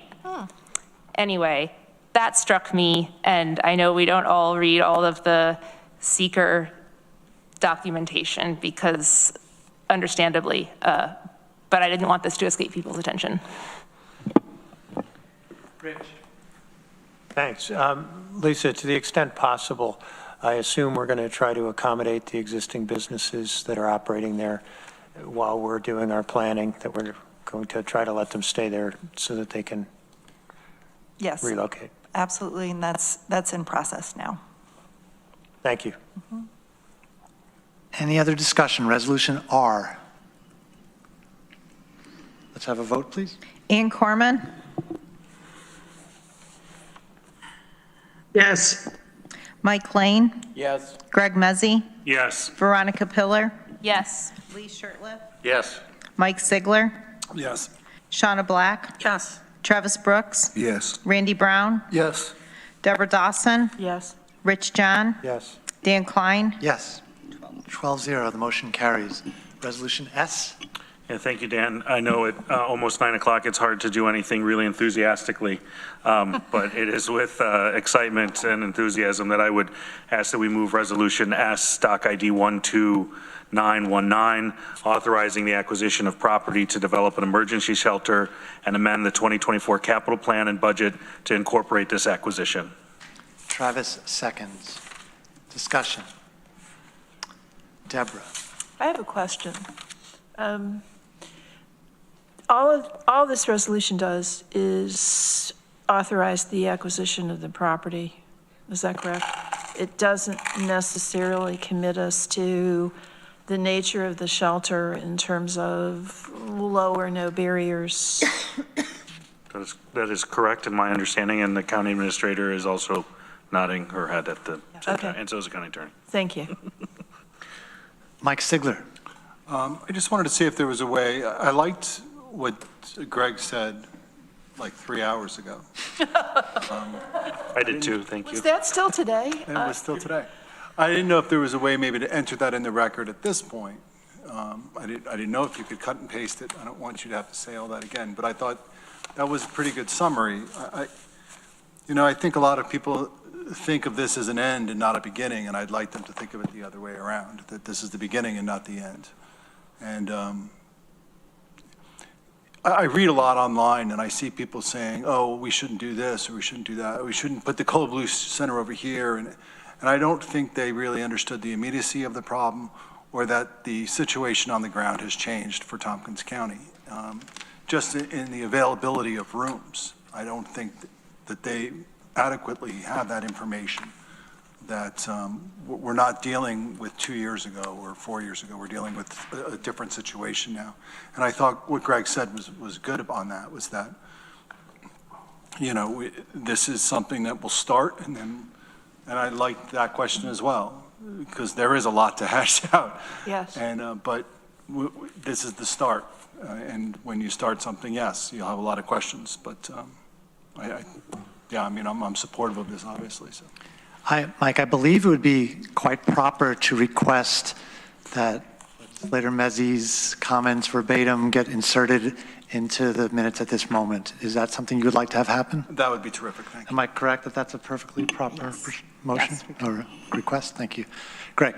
Well, Mike, thanks. I'm flattered, but not why I said it. Say it all again, aren't you? I think it's. No, I'm not. Don't encourage him. I think it's really important at this stage to identify that sometimes this term low barrier gets a negative stigma or connotation by people who may not fully understand, or people who very well understand, right? It comes from many angles.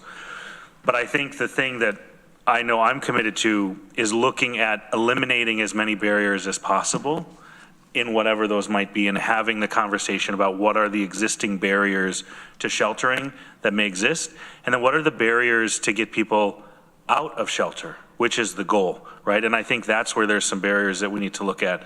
And so, again, I think this doesn't commit us to anything. This is just the first step. And I think this, you know, there's many paths that this can take and in iterations. And I know I'm committed to helping steward that process and working with facilities and whatever other committee that might be. But I think it's really important that just because we've committed to looking at barriers doesn't mean that we've necessarily committed to a no barrier or low barrier shelter. But how do we look at what those are and systematically dismantle some of those barriers that are hindrance to getting people out of homelessness? Lee. I'm glad you've inserted the language that was spoken earlier this evening, because that did pull me back a little bit.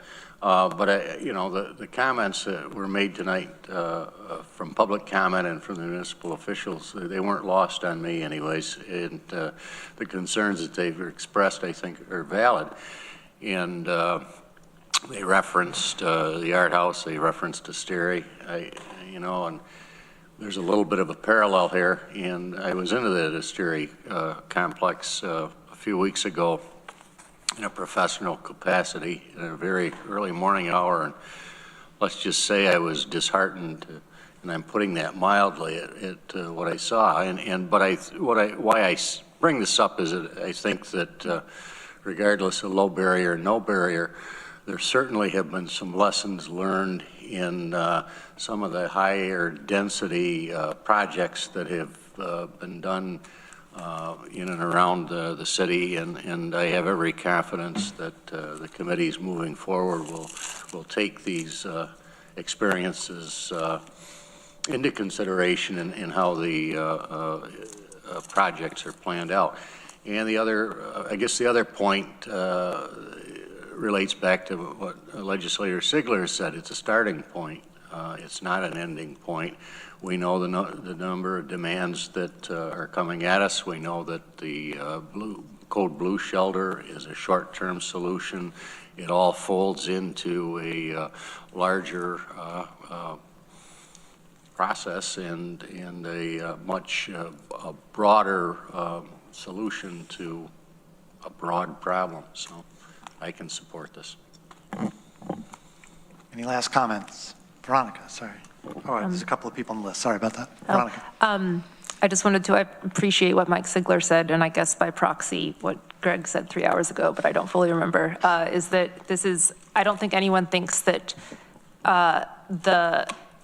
this project is sufficient to address homelessness in our county, but I think we do think it's necessary. It's, in Annie Corman's typical words, it's a yes and. We're going to do this informed by what we've learned, like Lee said, and we continue to pursue other avenues for reducing homelessness and addressing our housing crisis in other ways. Rich? Yeah, I will support the resolution, but I do have real concerns about how this is executed. So yes, there's a tremendous amount of planning that has to go into this and some hard choices. I don't think the current approach is working very well. You know, the phrase evidence-based is used kind of casually, that things are self-evident. The evidence is that unrestricted drug use is really bad and dangerous, and it's killing people. I think we do need a new approach. In this specific site, which is part of a much larger approach, I hope, I have real concerns for the residents of Nate's Floral Estates and for the businesses on Cherry Street in the city's industrial park. We need to be very cognizant of those neighbors, both commercial and residential, and as we go forward, protect their interests to the maximum extent we can. But I will support the resolution tonight. Mike Lane. Of course we should do this, and it's the right thing to do. I just want to relate a conversation I recently had with a legislator from another county. And they look at Tompkins County and are, I don't know, envious of what we're doing for our homeless, because a lot of folks in these other counties are just saying, it's not our problem. Why should we have to spend money on it? Tompkins County has always had a forward-looking way of trying to handle difficult situations and to think about people. And even if we miss sometimes, even if we don't make it right every time, we always try, and we put our money where our mouth is. Travis. I think Veronica and Rich summed it up really well. And, you know, over the next few years, I think we really owe the folks that find themselves in these situations, the communities, both business and the residents around that area, we really owe it to all three of those groups to put the best plan forward and really incorporate the community in what this can look like, so that everybody's interests are met, especially the vulnerable. And I look at the folks at Nate's as folks that have been vulnerable for some time. They have been under siege for a period of time. So I think we owe it to all three of those groups to really come out with something that protects all of them. Any last comments before we vote? All right. Ann Corman. Yes. Mike Lane. Yes. Greg Mezzi. Yes. Veronica Pillar. Yes. Lee Shirtliff. Yes. Mike Sigler. Yes. Shauna Black. Yes. Travis Brooks. Yes. Randy Brown. Yes. Deborah Dawson. Yes. Rich John. Yes. Dan Klein. Yes. 12-0, the motion carries. Long time coming, this action. Good for us. We have two sets of minutes to move. Is there somebody that would move the minutes of the November 7th, 2024 meeting? Rich moves, Randy seconds. Can you move both at once? Yes. Rich moves both, and Randy seconds both. Thank you, Ann. Any discussion on the minutes? Oh, sorry, Mike Lane. I just want to mention, over the years, minutes have been a topic of substantial conversation. Minutes cannot be perfect. They never are. There are mistakes, and we correct them. But I want to really compliment the work that's being done by our legislative staff to try to get them right. Thank you. So vote, please. Ann Corman. Yes. Mike Lane. Yes. Greg Mezzi. Yes. Veronica Pillar. Yes. Lee Shirtliff. Yes. Mike Sigler. Yes. Shauna Black. Yes. Travis Brooks. Yes. Randy Brown. Deborah Dawson. Yes. Rich John. Yes. Dan Klein. Yes. 12-0, the motion carries. Is there any unfinished business? Oh, no. So I have one little piece. Tonight is Dominic Recchio's last meeting, our communications director. Those of us that were here before and after have seen the huge impact that you've had in the county. You know, those are the kind of words we say a lot when someone's leaving. Big shoes to fill, but it is absolutely, from one wordsmith to another, they're not just words, they're true. And I know other people feel similarly. I'm sure people will take the time to talk with you and communicate with you.